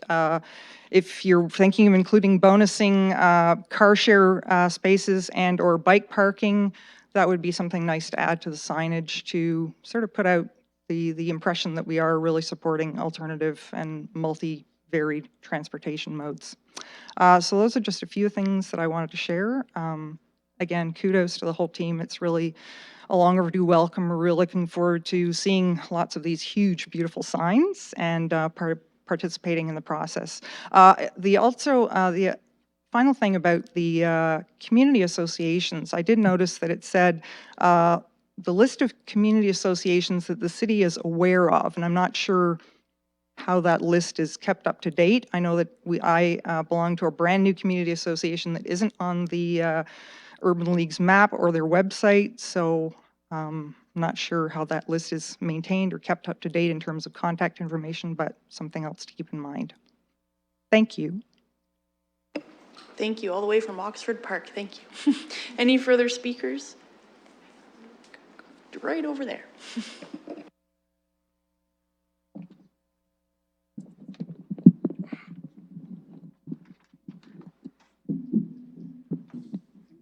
Switch. I guess I'm on. Yeah. Janet Hunton, 253 Huron Street. I'll hold it. I'm probably the last person in London who reads the printed notices, but I do read them. I find them a really excellent, quick summary of what is going on, and I sometimes spot things that the computer guys never or haven't spotted just because they're dealing with too much information. I'd like to see a bit more than the legal minimum sometimes in identifying a place, because you can read along, okay, that does not concern my concerns, or go to a map and figure out where it is, or whatever. The other biggest frustration, I think, is not knowing what's going to happen soon enough to get information together. Developers working, getting reports, months and years, and then all of a sudden, boom, this is what we want to do. Anything that can be done, we are always quoted confidentiality. Anything that can be done to get information out to the public sooner so that we can maybe get our own reports together or gather a group, community group together.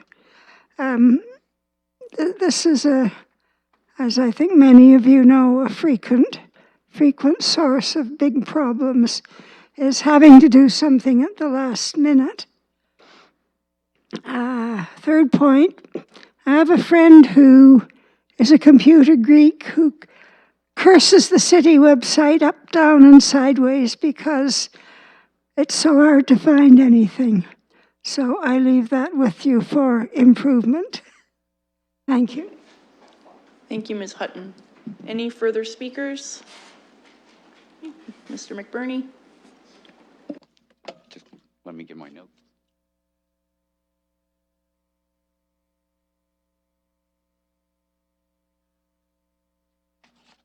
My name's Derek McBurney, and I live at number 466 South Street, which is in beautiful Soho, where the heart is.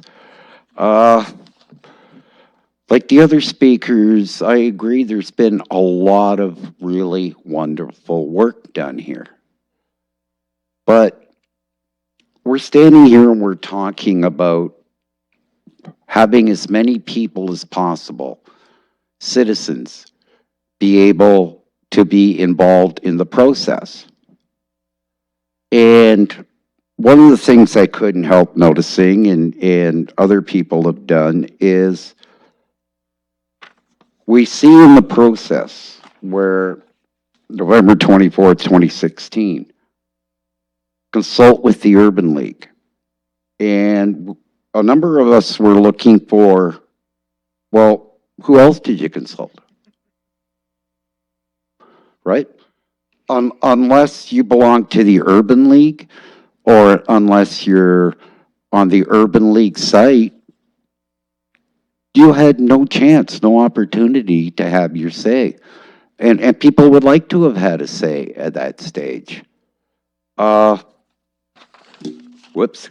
There's also a charter issue. I sent this in, see, you can go to the government website and you could put it in, and there was a major charter issue because you can't raise any group or individual above another. And I think the way that this could be addressed quite easily is moving from phase 3, and when you think about it, it really should have been in phase 1, developing protocols for non-statutory community information meetings. And advertising it more. I mean, people had no idea this meeting was going on, the majority of people. And I would like to see it to where it does go out to everybody, what newspaper notices, whatever.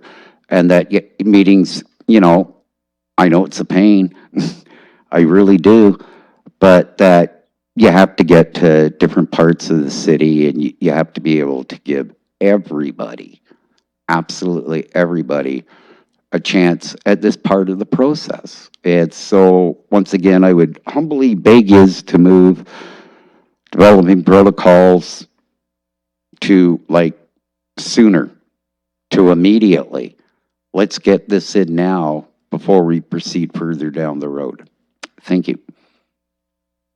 Thank you. Any further speakers on this?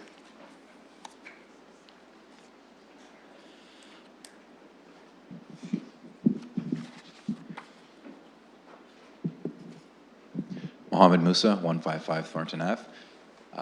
Madam Chair, committee, staff. I have a couple of questions and some comments. First question that I have is, it may seem a little nitpicky, but it leads to a much broader issue. On page 97 of the agenda, it'd be 9 of this item, at the very bottom, implications for applicants for signs. Give permission for the installation of the sign on private property, acknowledge possible site disturbance due to sign installation, and opting for property restoration if desired. From my understanding, somebody can apply on a site that they do not own, according to the Planning Act.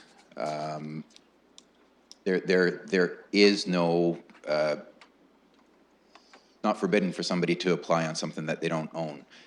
You're asking for permission here to apply a sign on private property that may not be owned by somebody.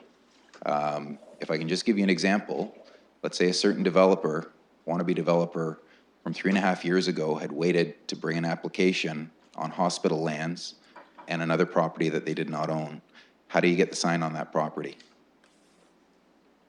What needs to happen, my opinion, is although the Planning Act does not foreclose from somebody making an application such as that, it also does not say that committee, ergo council, cannot make a bylaw stating that somebody has to have rights, the property owner's permission, if they don't have title to the property or unencumbered rights to the property. This will rear its head at some point in time.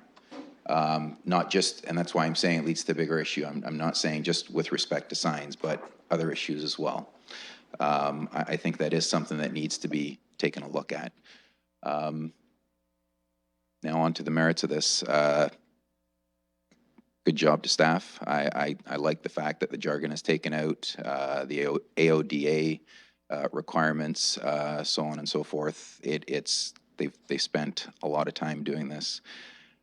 But I have to say that more colorful brochures on glossy paper, chloroplast with, nice colored pictures on it is not going to solve public apathy when it comes to coming to these meetings, the public participation meetings or any other meetings. It's a broader issue. I don't think it's just the colorfulness of the graphics, or as the case may be. I think what people need to understand is when they do come to a public participation meeting, that they are being heard. They are being listened to. And that does not rest with staff. That rests with the horseshoe. So my question leading back is, how is that going to be resolved for somebody who does not, I'm jumping back to my initial point. How is the point on page 97 going to be resolved for somebody who does not own a property or have unencumbered rights to that property? Okay, we'll get an answer. If there's any further speakers, seeing none, we can take a motion to close the PPM. And once the vote's reported out, if staff would like to address some of the questions that were raised.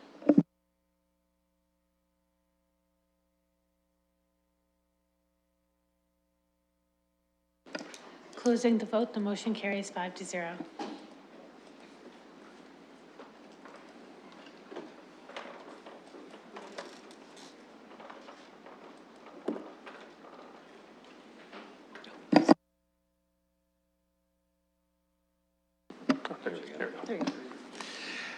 Madam Chair, just with regard to the final point, I'll start there. And it's absolutely true that under the Planning Act, you are not required to be the owner of a property.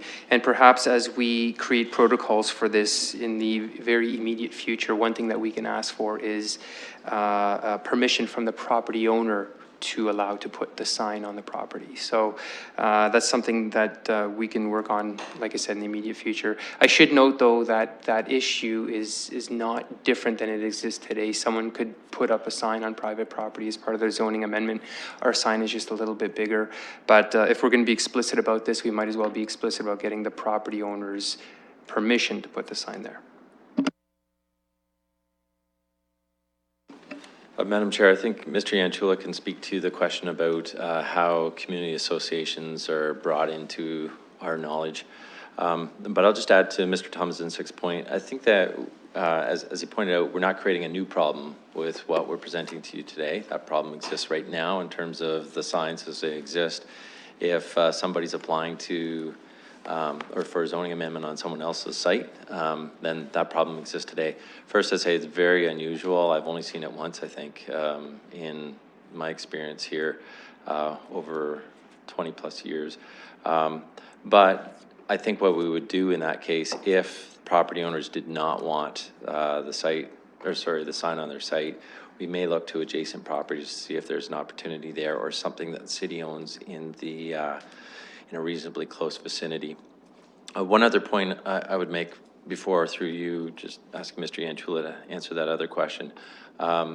With respect to tenants, I think the sign is a real benefit to them. So if they see this sign on the front of the property, that's a pretty good cue to them. Of course, the lobby, that's another opportunity, but the little notice in the lobby compared to that, sitting on the front property, is just another layer, and that sign is going to be something that people will notice. That's why it's so large in our new rendition. I think these are going to be the new standard for signs, planning signs in the province. But this really is something that's very noticeable, and a tenant will be able to see that, and the contact information is very clear there. Now through you, I'll just The question was asked, how do we become aware of new community associations?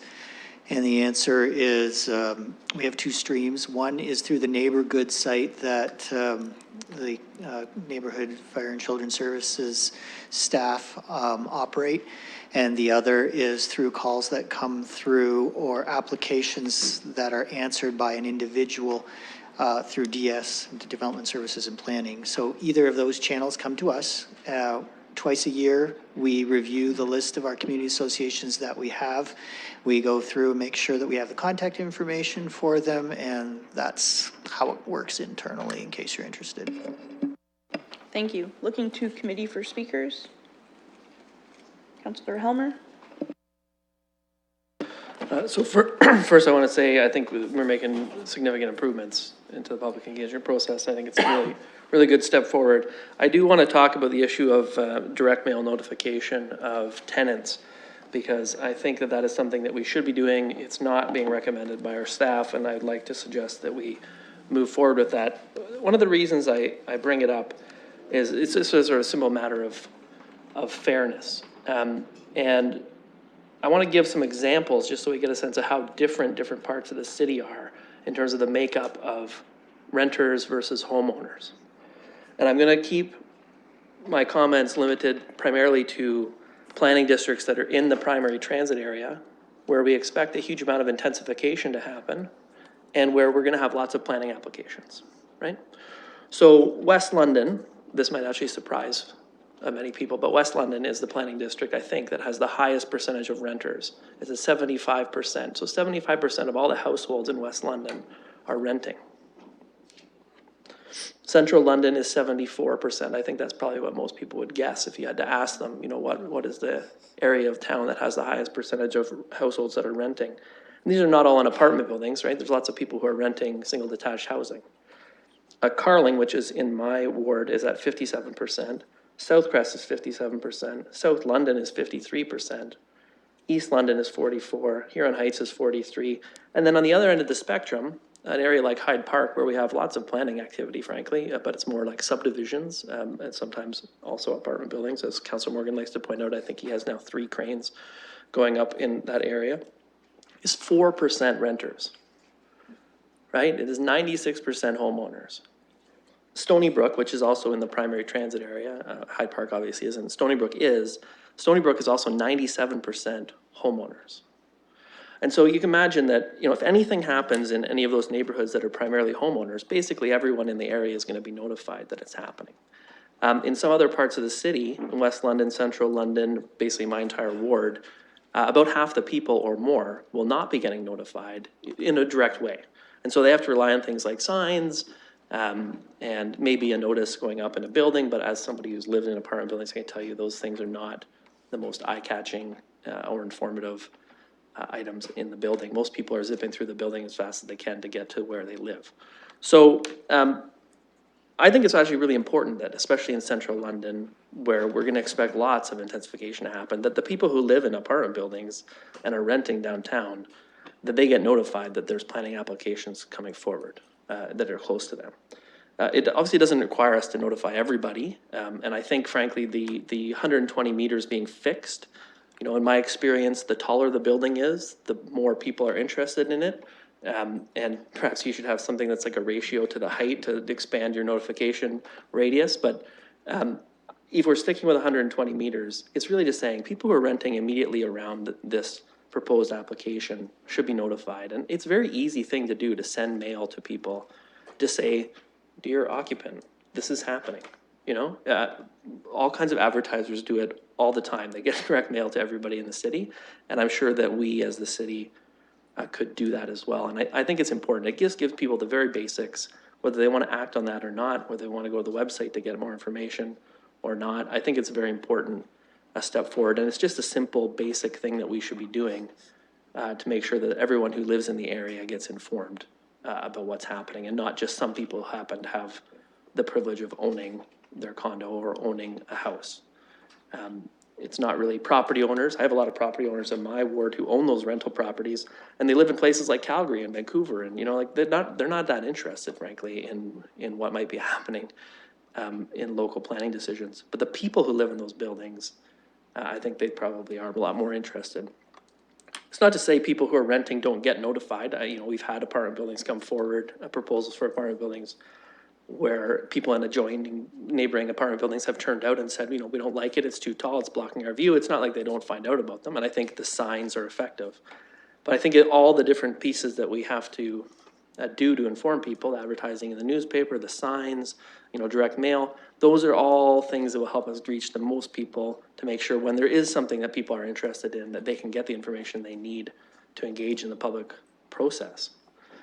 I think it's not a big surprise to me that when we dealt with, for example, the apartment building on Springbank, a lot of the homeowners in the area turned out and they said, we don't like this apartment building, it's too tall. And the people who live 150 meters northeast of that proposed apartment building, who live in an apartment building, they didn't show up.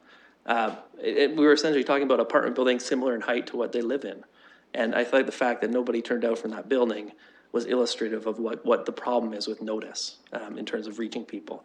Now, a lot of times just the people who are against things turn out, but I do think it's important. I want to put forward an amendment so that we include that in phase 2 of the planning process to say, well, this is mail to all people, regardless whether they're renting or not. Is there a seconder for that amendment? Councillor Turner?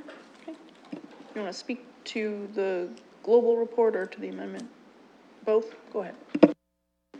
Thank you, Madam Chair. So I support my colleague's recommendation here. I think it would be important for us to have a concept of what the impacts would be to us. I've kind of searched throughout this meeting to try and get a sense of what we're directed to do by the Act, and in two different, the Act, and then there's the OREG that talks to kind of uses a bit of different language, but in OREG is where we gain our guidance, which says by personal service or ordinary mail, fax or email. So personal service, ordinary mail, fax or email. So I'm trying to figure out what ordinary mail is, and I go to another document that's a law document that talks about ordinary service in general, which talks about yeah, you can use mail, but you've got to pay full freight on the postage. So, which puts it as at a bit of a disadvantage, as Councillor Helmer talked about, the advantage of being able to just do broad distribution to occupant in a certain postal code or a certain area. We have the ability to have very targeted delivery of notification, and we've used that fairly effectively when we were looking at the upgrades and amendments to the infill and intensification policies, specifically when we were looking vis-a-vis Old South, and we were able to give notification very economically to a very broad area, and had a very good turnout to our community meetings, and got a lot of very valuable input, which helped form some very good policy.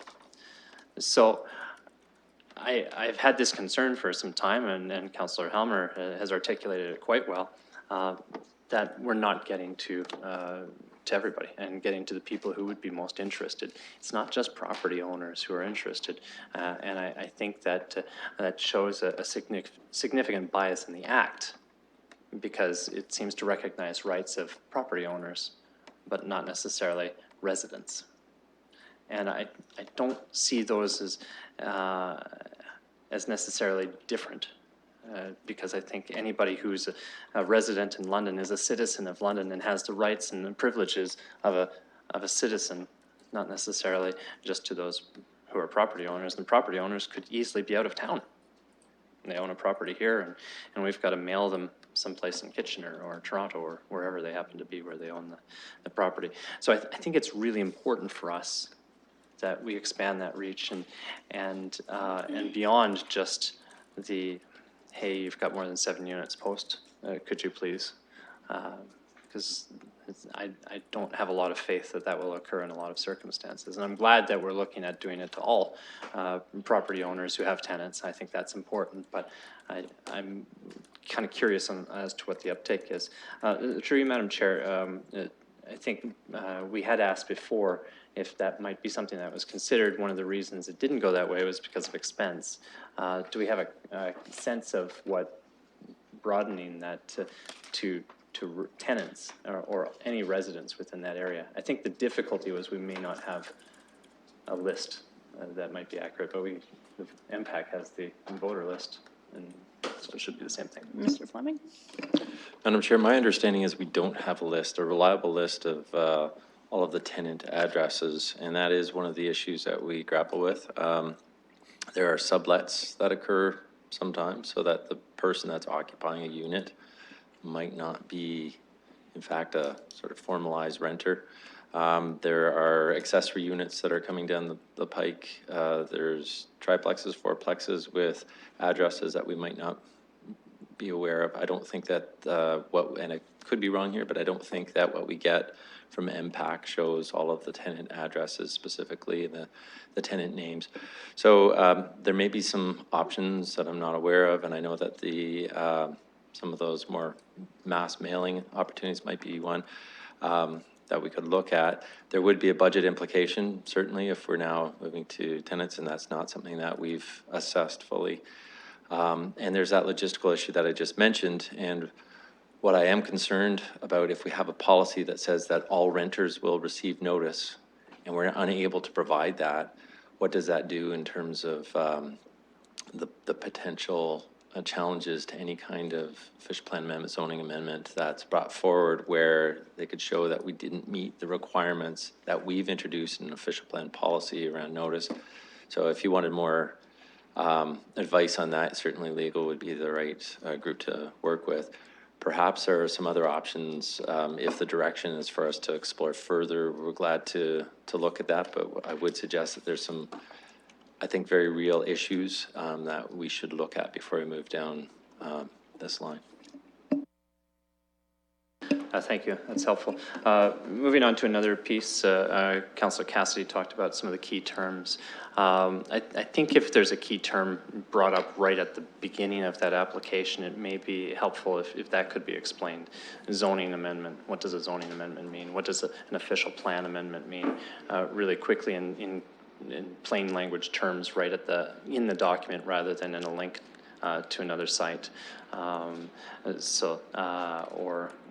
Bonusing might be a little bit further down, but certainly what the purpose of that application is and how that exists, what a draft plan is, a subdivision, might be something a little more nebulous, or even secondary plan. So those are key planning terms that would be on at the marquee of that document that went out to people, and that would be helpful to see.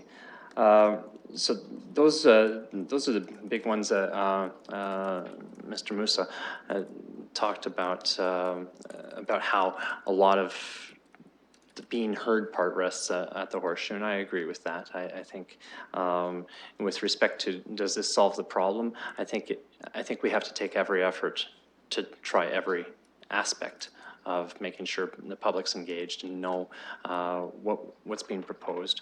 I think this helps remove one of those concerns and questions. As with respect to the being heard part, the changes to the Act and in our justification why we accept or deny an application, those must be articulated in our decision in the minutes as well. So that's a new component to it. I think it's important for us to be able to say, yeah, we heard you.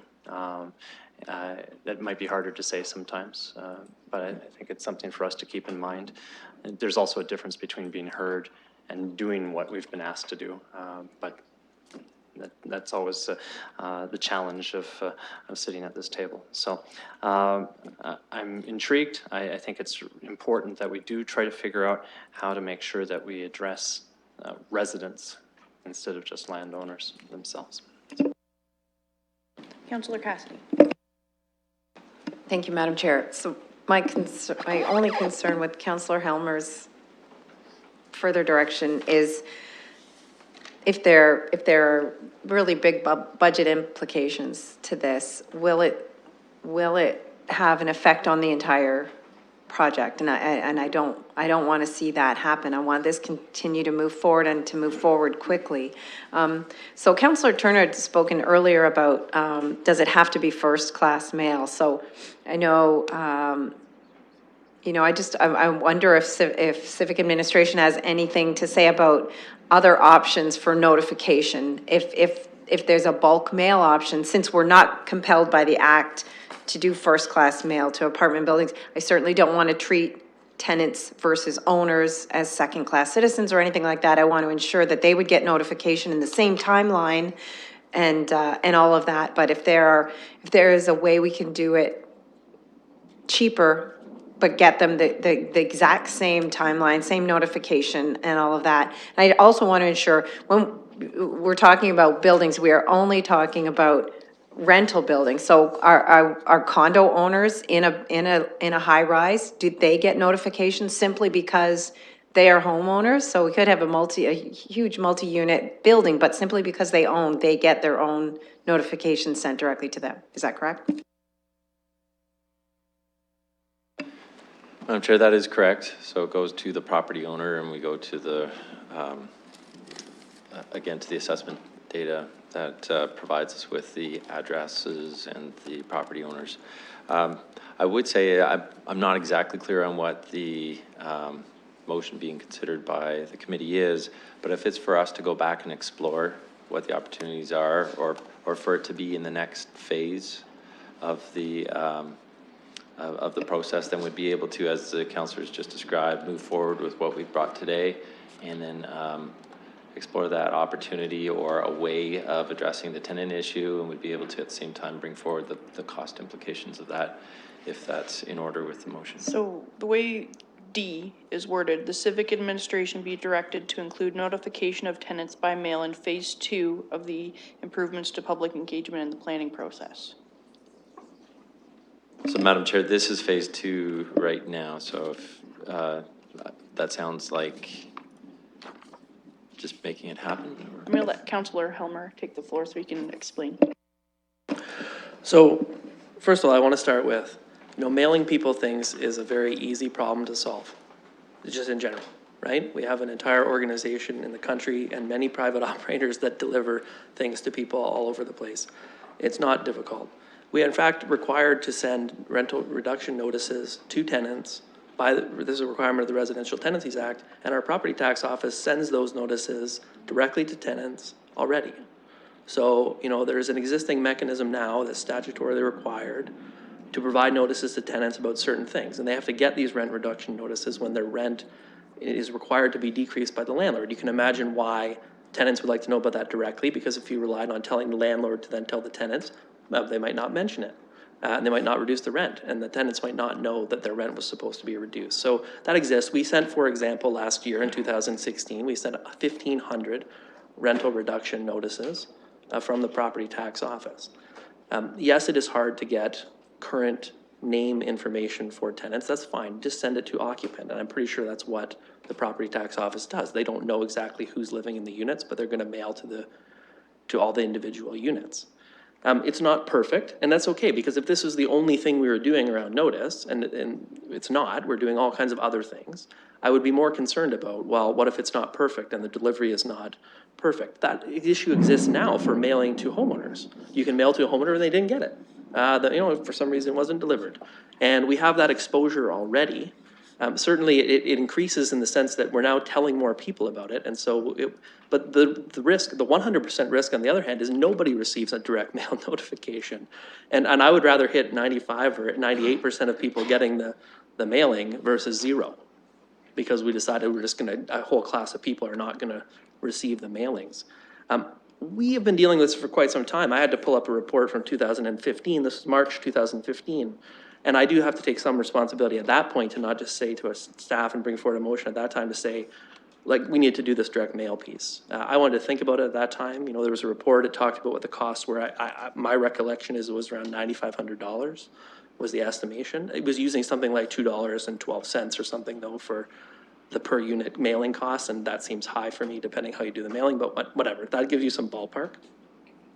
And so I would like to do it immediately. This is something that's been in the hopper, frankly, for over 2 years, even since our last report on it.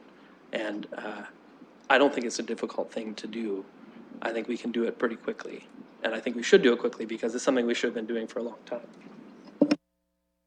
Councillor Cassidy, did you have any further questions? Because we kind of took over your time on the floor. You're good? Okay. Councillor Hopkins.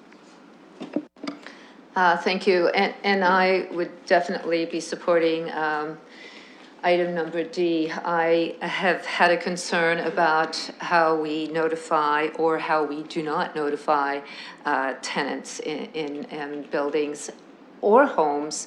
And it is a concern when you have an apartment building that may be going up, just as an example, right next to another apartment building that will be that already exists. And I understand that the request to the owner of that apartment building, they can put it in the lobby, but there's no follow-up, there's no obligation to get that sign posted in the lobby. So you have a building that is not really being notified as to what's going on across the street. And I think it is important. And I hear concerns about costs. It would be important to know what they are, but in the end, I think it is worth it that all tenants or homeowners should be notified of what's going on in the area. So definitely supporting this and really looking forward to that happening. Okay, thank you, Councillor. Any further speakers at this time? Seeing none, are we prepared to move the whole motion and vote on it, or are there individuals who would like pieces called separately? All right, we'll call it all at once. Moved and seconded, we can open the vote.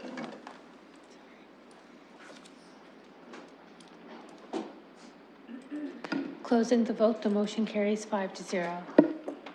Okay, colleagues, on to item number 10, public participation meeting, pardon me, for the properties located at 633 through 655 Baseline Road.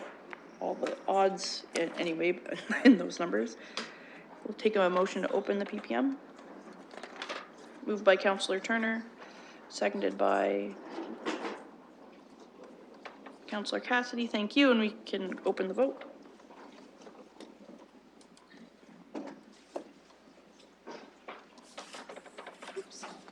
Closing the vote, the motion carries 5-0. Okay, and colleagues, you'll note that there was a new bylaw circulated for this application. There were some amendments, and I know Ms. Wise will probably speak to that.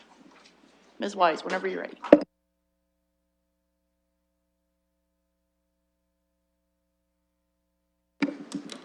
Thank you, Madam Chair. Good evening, committee. The application at 633 to 655 Baseline Road East is for an official plan and zoning bylaw amendment. The site is located just on the edge of Old South, north of Commissioners and west of Wellington Road. The site is comprised of 7 separate single detached dwelling properties. Shown here, again, it's on the south side of Baseline Road East, west of Wellington. For some context, directly east, there's a duplex dwelling. Further to the west, there is a fourplex existing. The purple shown here is all commercial uses currently, so this is a community commercial node. On the other side of Wellington Road South, this is the Victoria Hospital, shown in blue. And within the actual neighborhood, there is some remnant or existing low-rise apartment buildings shown in orange. There's also 2 places of worship shown on the screen. And the remainder is a single detached dwelling neighborhood. The site shown here through the aerial view. Again, the 7 properties with the existing dwellings. These would be proposed to be demolished for this application. And the site is directly abutting the commercial plaza shown here on the bottom of the screen. The proposal is for an 8-story continuum of care facility. There's a 2-story podium that's approximately 10 meters wide, and then the tower portion comprised of the additional 6 stories is set back. Excuse me, the ground floor of the podium has active uses that are accessory and ancillary to the main use. So these include things like cafeteria, personal service establishments, again, serving the actual continuum of care uses. Looking from above, so along Baseline Road East, towards the west of the property, just south of Balderston Avenue, there's the primary two-way vehicular access into the site. There's also a one-way rights out exit that's located towards the east of the site. The building itself addresses Baseline Road East. Again, the 2-story podium, generally 10 meters back, but the principal entrance towards Baseline has a slightly indented area. Towards the rear of the site, there's also 12 townhouse dwellings. So these would be in association with the primary uses on site and managed by the same company. The parking off of the west access, there's some surface parking spaces, and then there's also a ramp that goes to one level of underground parking. The general perimeter of the site is landscaped, and then there's also both an enhanced landscaping feature as well as a stormwater management bioswale towards the west of the property. Towards the provincial policy statement, in this case, the PPS encourages and promotes healthy, livable, and safe communities with an appropriate range and mix of uses. All forms of housing required to meet social, health, and well-being requirements of residents, including special needs requirements. And the PPS considers special needs as any housing, including dedicated facilities in whole or in part that is used by people who have specific needs beyond economic needs, such as mobility requirements or support functions required for daily living. Examples of special needs housing may include housing for older persons. And the PPS encourages appropriate intensification and redevelopment where it can be accommodated with respect to existing building stock and services and infrastructure. With the official plan, so the request is for an amendment from the existing low-density residential designation to the medium-density, to the multifamily medium-density residential designation. In terms of the location, in addition to lands already predominantly comprised of medium-density residential uses, lands that are in close proximity to shopping areas, commercial districts, designated open space, or regional facilities are considered preferable, as well as lands adjacent to an arterial, primary collector, or secondary collector.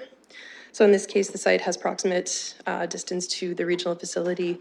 Victoria Hospital is located on a secondary collector and abuts commercial districts to the south and east.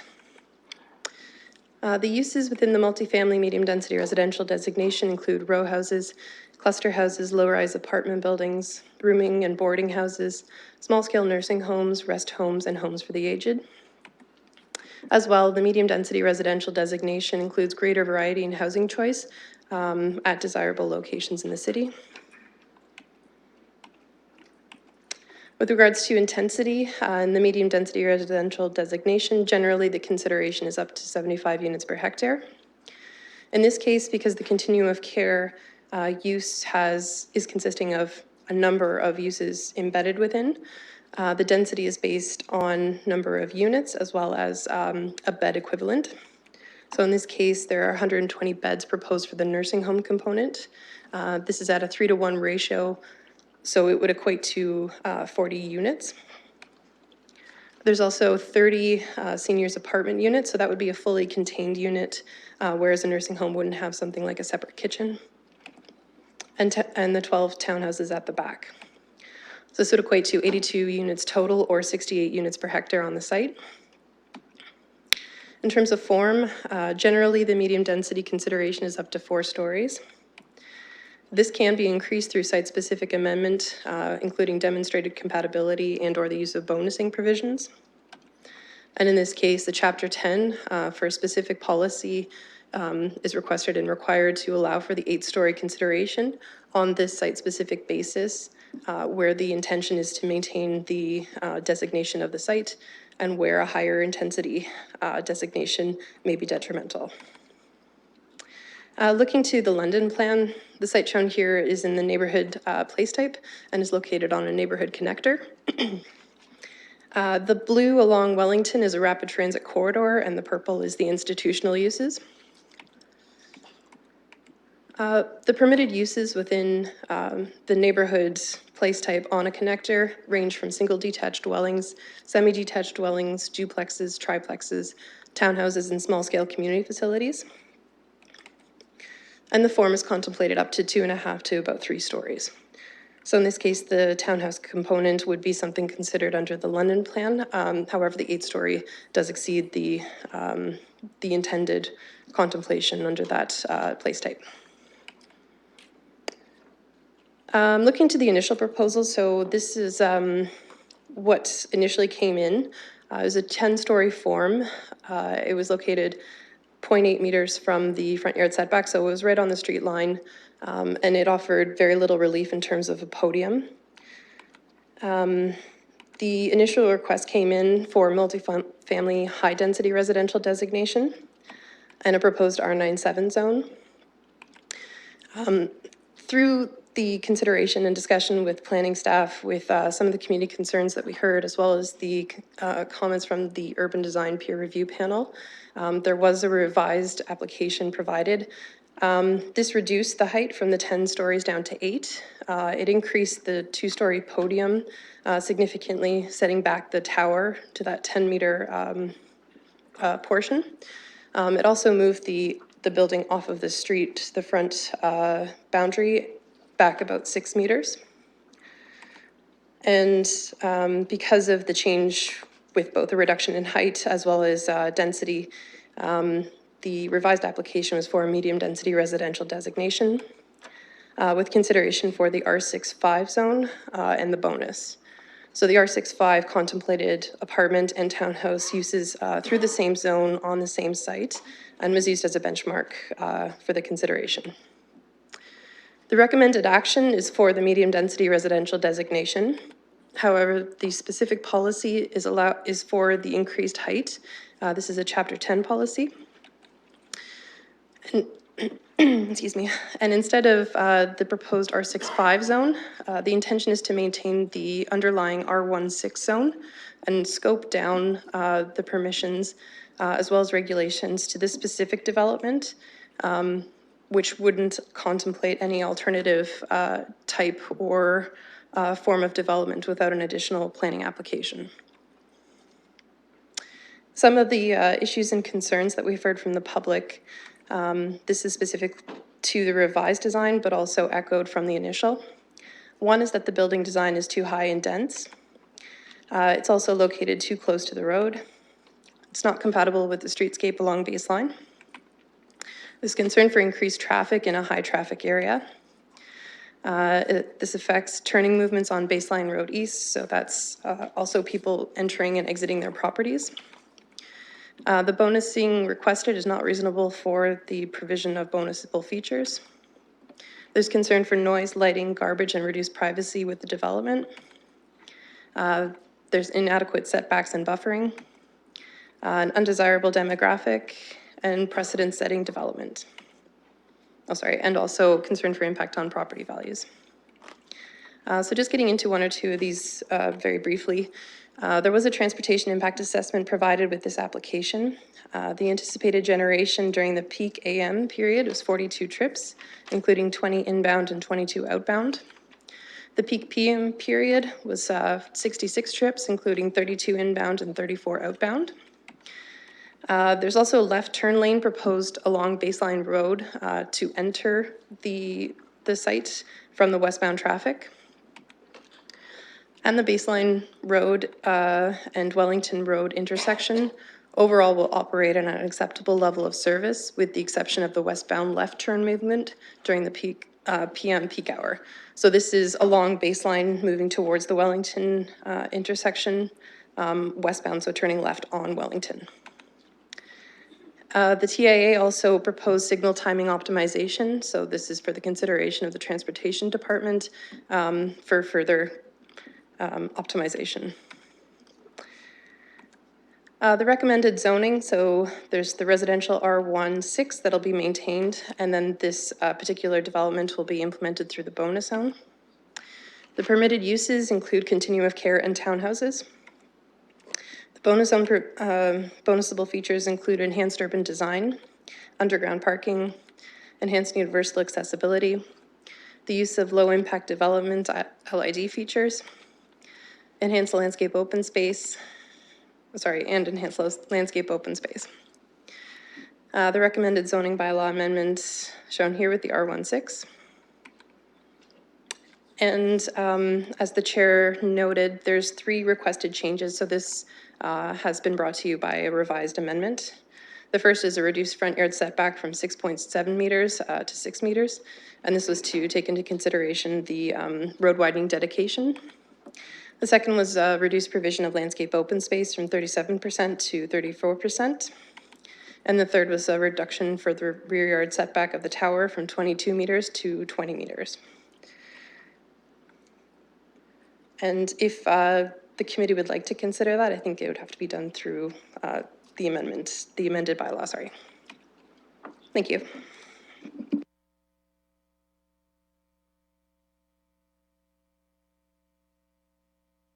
Thank you, Ms. Wise. Any technical questions from committee at this time? Seeing none, would the applicant like to speak? Just come on up to the podium.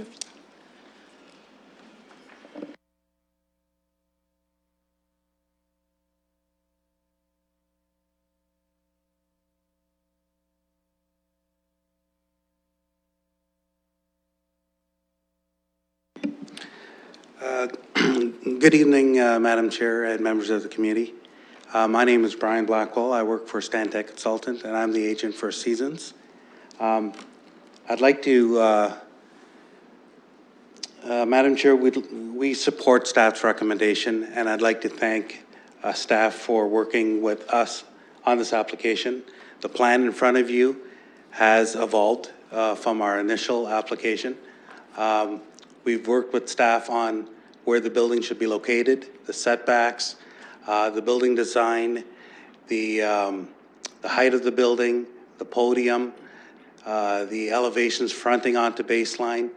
We've done a TIA, which has been approved by staff. We've had an open house on May 31st. And Ms. Wise was at that open house. We've worked with the engineering department on sanitary and stormwater.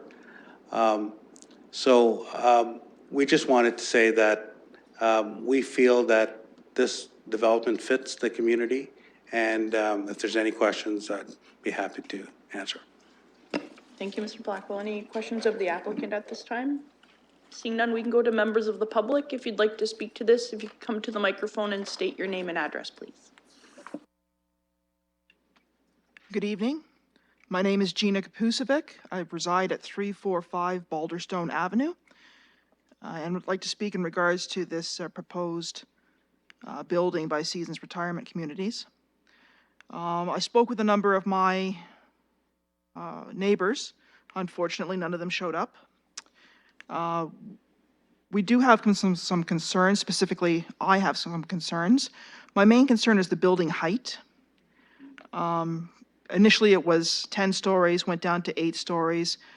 I believe that the allowed height with the current bylaws and zoning is 4 stories, if I'm not mistaken. 8 stories is double that amount.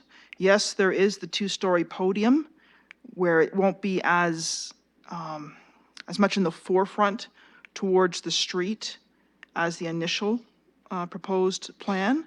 However, it's still going to be a very large eyesore to the community. Yes, retirement living, senior living is needed, but I've looked online, I've seen other communities buy Seasons Retirement that are not as large.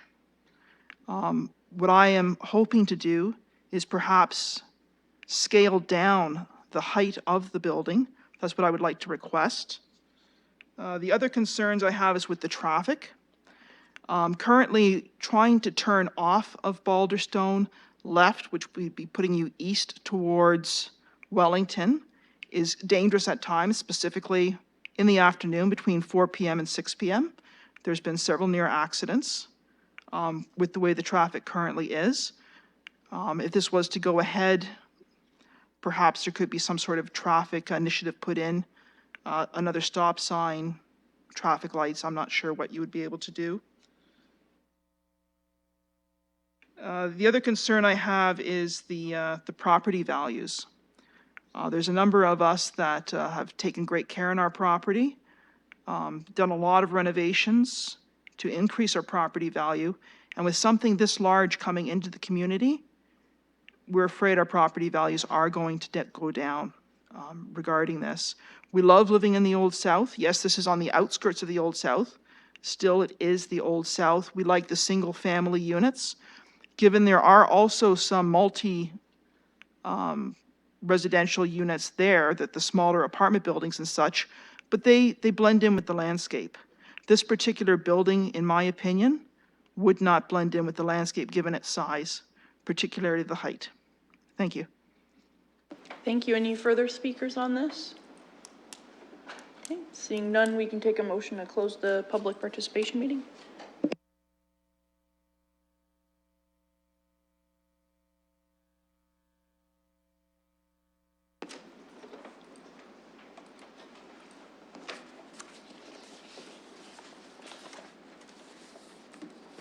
Closing the vote, the motion carries 5-0.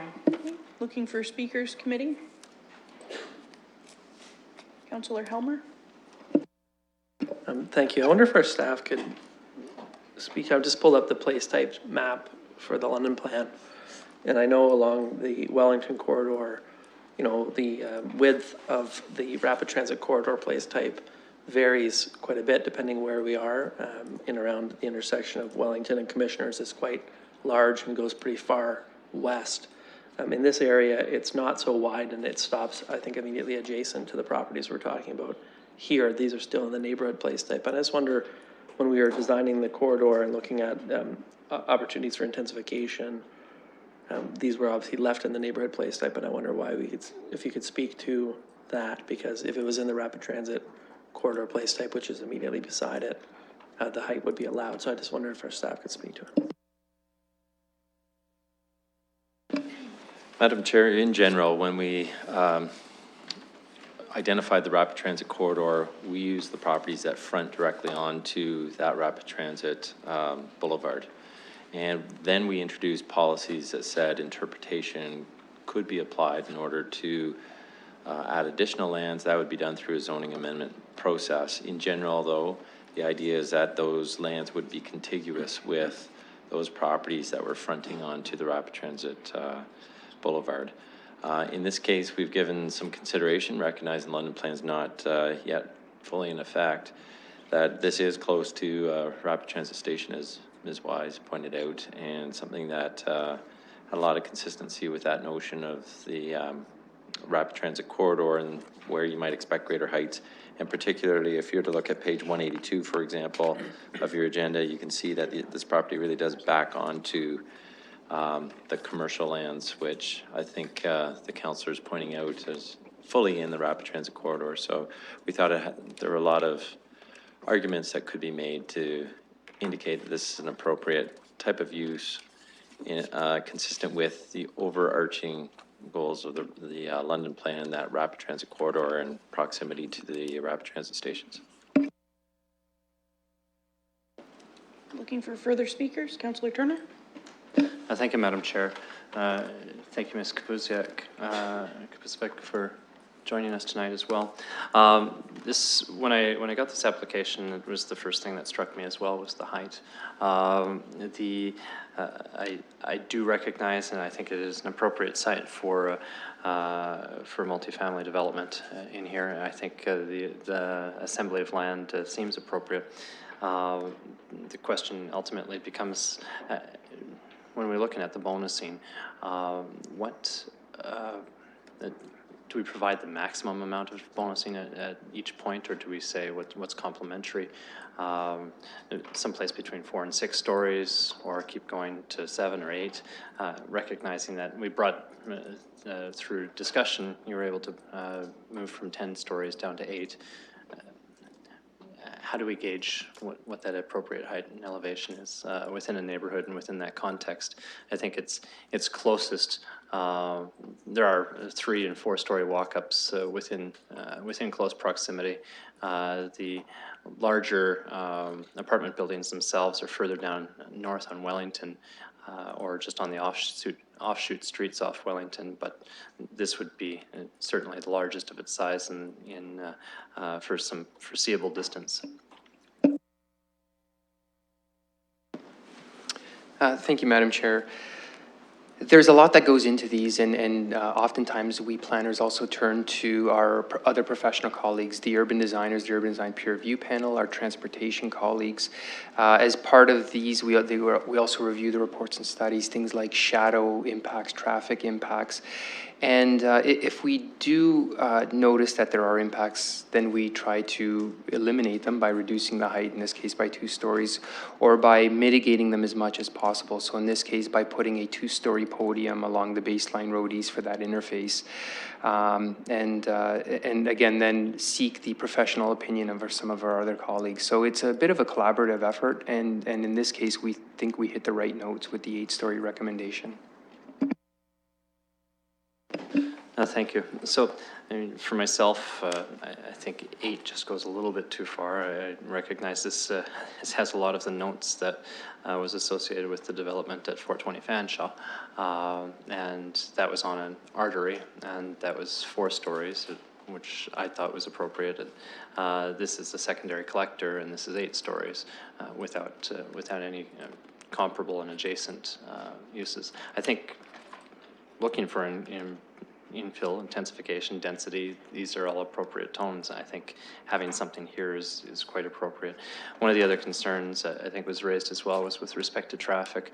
The segment between Wellington and Baseline Road, Wellington and High Street on Baseline ends up getting a lot of rush hour traffic at the end in the evening. I saw the peak periods. It looked like it did about 32 or 34 inbound trips at peak PM.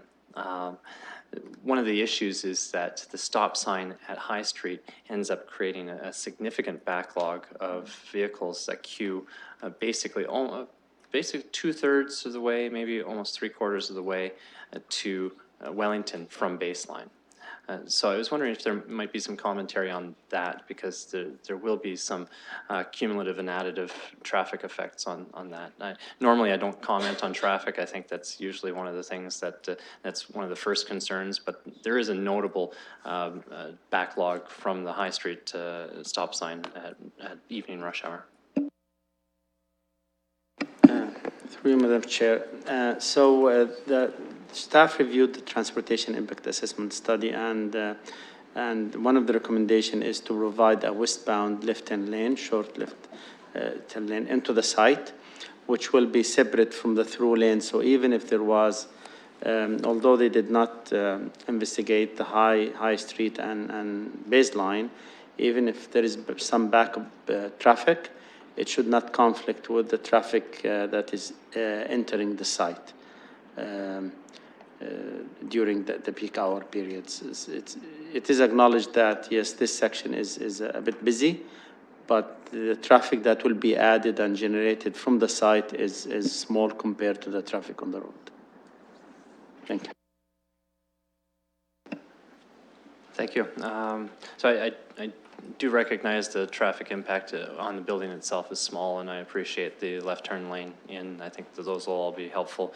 I still think we still need to be cognizant because that queuing on the stop sign is significant during the rush hour traffic. Third is the shadow impacts at 8 stories in winter. So the November 21st aspect shows the shadow impact from 9 a.m. to 4 p.m. Fairly consistently through the day. So from morning until mid-afternoon, that building will cast shadows on the block of houses from Balderstone towards Wellington. And that's on, let me see. Sorry, on page 20 of the report itself. I don't know what the agenda page is, 160. So, but as you can see there, the November 21st at 9 a.m. and 4 p.m., that shadow starts probably a bit before 9 a.m. going across the houses on Balderstone, and then at the Balderstone intersection, and then will extend probably just before 4 p.m. As it passes across there. So the material portion of the day, those houses will be in shadow, and it's winter, so that would probably be almost all daylight hours that the houses themselves would be in shadow. So that's another reason for my concerns with the height at that point. It would have significant impacts on just on that block itself, but it's still an impact nonetheless. And the complementary nature of that height to the neighborhood, I'd like to see us take a look at something else.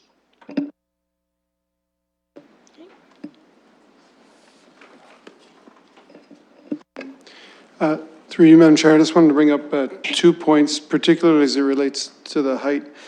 First, to note that the London plan at transit stations can go anywhere from 12 to 16 stories, so those properties directly adjacent to this site will be that height, and that 8-story element, or the 8-story built form, will be a transition from the 16 stories rather than having this potential 16-story mass at the corner and going directly into a more of a low-rise type form.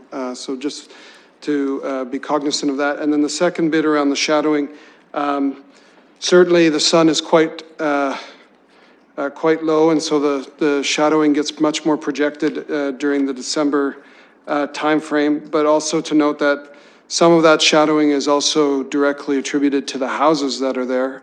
It's not entirely from the built form of the 8-story mass that you see in those photos during the day. Looking for further speakers? Councillor Helmer? So I'm on page 150 of the report. This is talking about the recommendations from wastewater drainage engineering. It's not too often you see recommendations coming forward saying, I'm not so sure about this one. We have surcharging and flooding issues. So I wonder if you could speak to what discussions have been had with the applicant around mitigating that concern.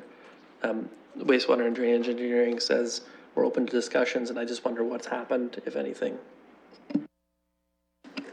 Through the chair, when we were first circulated, the wastewater and the stormwater groups both identified that there was existing downstream basement flooding that had been experienced in the neighborhood. And so the initial comments were saying that they didn't want to see any net increase in drainage to the system so as to worsen the downstream effects for existing property owners. And so that's where the initial comments came from. What we worked with the applicant to do was to demonstrate a way to be able to control stormwater on site through on-site retention and the biofilter that's proposed, in order to be able to restrict post-development flows to pre-development levels. And so from a stormwater perspective, that's how they were able to demonstrate there's no net impact on the downstream properties. From a sanitary perspective, they had to look at what was coming off of the system from those 7 properties under existing conditions and show how can we demonstrate that the new property is not going to be able to increase those flows. And they were able to do that by looking at the weeping tile and roof leader drainage that was coming off of those 7 properties. So being an older neighborhood, there was some wet weather flow that was entering the sanitary system because of weeping tile connections and roof leaders that were directed into the sanitary system. So by analyzing the flow that came off of those weeping tiles, it's substantially greater than the flow that would come off of a property that doesn't have that wet weather inflow. And the theoretical amount that comes off of those 7 properties with wet weather inflow is still greater than the dry, only sanitary flows that would come off a new development that has no cross connections of wet weather into the sanitary system. And so that's what the applicant and their consultant was able to demonstrate to the city, and that's how we were able to confirm that there should be no net impact going forward. Thank you. In the report, it said, like there's a year later comments, or I guess not even a year later, but the comment saying, we no further comment, and that's a bit odd because that would mean you're not in favor of it still, and that's a bit concerning. But I'm glad to hear that that is the case, and I think it's a good example of how significant the weeping tile connection problem is with the infiltration that can happen off of just a few houses. That's equivalent to having, an 8-story apartment building and 12 townhouse complexes, engineered in a much better way to not allow that storm flow in the first place. So I'm supportive of the recommendation from our staff. I think that the density is quite appropriate. It's around 68 units per hectare. We certainly dealt with more intense developments in less intense areas. I think it's actually a great mix of, it's not all entirely nursing home, it's partly seniors apartments, partly nursing home. It's got the townhouses in the back to transition between the apartment building and the surface parking to the commercial complex. I think that that's very appropriate kind of design. I think the podium step back distance is very good, and how it looks from the street is the important thing, I think, in terms of how it fits into the context. And an 8-story building right up against the street versus an 8-story building set back that far with the podium, I think it actually will work pretty well in that neighborhood. So I'm going to support that recommendation from our staff, and at the appropriate time I'll move it. Okay, looking for further speakers. Councillor Cassidy? Thank you, Madam Chair. I think it is a good, it's a good spot for this kind of intensification. It's a good kind of building to put in there, I think, for having fewer impacts on surrounding residential neighborhood, backs onto that commercial complex. And I heard Mr. Galloway speaking of the transition from what could go in at Wellington there, but I share Councillor Turner's concerns with the height of the building. And when I look at the pictures of the shadows, if somebody's whole front area during the darkest months of the year will be in shadow, we're casting those people into the dark during the darkest months of the year. And I don't think that's something that I'm comfortable with doing. We talk about infill, and I'll say it again, it has to fit in the neighborhood. And if we're putting people in the dark when sunlight is at a premium, I don't think that that's necessarily a good fit. I think there's room to move on this. I think it is a nice looking building. I like all of the things that the applicant is proposing, but I think it needs to come down a little bit in height. I'm also concerned about the access in and out. That is directly opposite of Balderston. And I know there are places in Ward 5 where there are commercial and I guess commercial access points would be a little busier than access to a building like this, perhaps. But I know in my ward that there is a lot of confusion when there are driveway entrances that are directly in front of a city street. And I don't see a street light being proposed here. It's pretty close to Wellington to propose any kind of a traffic light there. But that concerns me. I think that there's risk of accidents and things like that when you have people exiting a driveway, you have people, what sounds like a pretty busy area for people turning onto Baseline Road trying to get to Wellington or to go west. So those are my concerns. I'm not sure if Councillor Turner was going to propose a referral. I would support that if that's what his thought was. Councillor Hopkins? Yes, thank you. And it's a great mix when you look at the nursing home, the seniors home, the townhouses, and how it fits into this area, I do too have a concern about the height. I do think, when I heard, have we hit the right note? I'm not convinced that we have. We've got an 8, 4 is allowed, that is double. And I do have that concern as well about the shadowing that exists to the residences to the north. I know how it feels to live in shade, and it is a concern. And to some extent, I know the houses provide shadow on, but I do think the height of this building will create a larger shadow in the community. Getting back to the 12 to 16 stories that can be allowed right over at Baseline in Wellington, that can be allowed. It's not there. Right now, we have residential homes going right to an 8-story on Baseline Road with the concern of traffic. I'm still not convinced that we've hit the right note. I appreciate the applicant moving down to, from 10 to 8, but I would hope that there would be further negotiations there. Okay, Councillor Turner. Thank you, Madam Chair. I would move a referral if it would be entertained to seek a lower height. Recognizing it, I don't want this, I want to be consistent in the way I've applied to my thoughts on policy. At 420 Fanshawe, for example, had the application come forward at 6 stories, I would have not supported it. I would have, and that was the original, and it came forward amended at 4 stories, and I thought that was appropriate. Here in this circumstance, somewhere between 4 and 6 stories, I think would be appropriate. I think it's quite appropriate to have this type of building. I think the aspects with it are quite aesthetically pleasing. The podium provides that scale and the setback as well. It's close to the hospital, it's close to a commercial corridor, it's close to rapid transit. It hits all the right things. It's just that transitional point itself. So I'd like to make a referral back to see if we can lower the height a little bit by a story or 2. Okay, we got a referral moved and potentially seconded by Councillor Cassidy. Any speakers to the referral? Councillor Helmer. So I appreciate where my colleague is coming from, and the parallels, I guess, with 420 Fanshawe are pretty clear. You know, the initial proposal was to have something 2 stories taller, and through working with the staff, it came down 2 stories. In this case, in addition, it got the podium piece and stepped back a bit from the street, which I think is even better. This application has been in the works for 7 months, and there's been already back and forth discussions.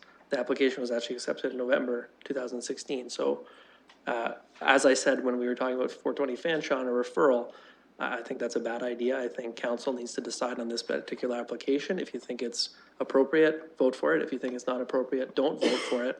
It's probably going to end up at the Ontario Municipal Board if we refer it, because there's, you know, been lots of talk back and forth on this application. And I think it's very unlikely that after so much time, that there's going to be some discussion and all new development renderings and everything, especially when there's a staff recommendation saying this is appropriate. So I think it's appropriate. I'm not going to support a referral just to get a shorter building.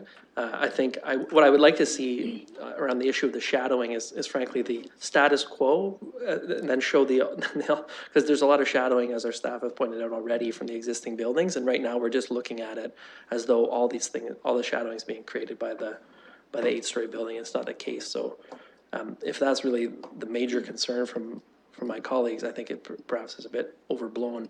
I think the issue around transportation and the number of people coming in and out is really about the density, and the density there is only 68 units per hectare, which is very reasonable. So, you know, the height is one thing. I think it will look good from the street. It won't look like 8 stories, really. And really the architectural detail and everything on this building is really quite good. It also has underground parking, which is included in that. And I think, you know, we can make it shorter, but we'll make it worse. And I don't want to constantly make things shorter and then make all the developments that actually get built worse in the long run. So I'm not going to support the referral. Any further speakers? Seeing none from the chair, I won't be supporting the referral either. I think that this is an entirely appropriate use for the site, and it's a unique site, recognizing the proximity to LHSC, the commercial corridor on Wellington. It's a shame that the property, the remnant gasoline station, couldn't be picked up in part of the purchases, so this could be part of the development, because I think it would be a very different conversation we'd be having today. I recognize the concerns of some colleagues that have been raised, but I'd remind them to a proposal we discussed not too long ago at Wolf and Wellington Street, which was a much more intense proposal that was given, and where committee and council landed was much different from where I wanted to go at that point in time, but just food for thought going forward. Again, I think this is entirely appropriate, and it's a really good example of aging in place with the townhouses, the apartments, and the long-term care and proximity to the hospital. And with that, we can call the question on the referral.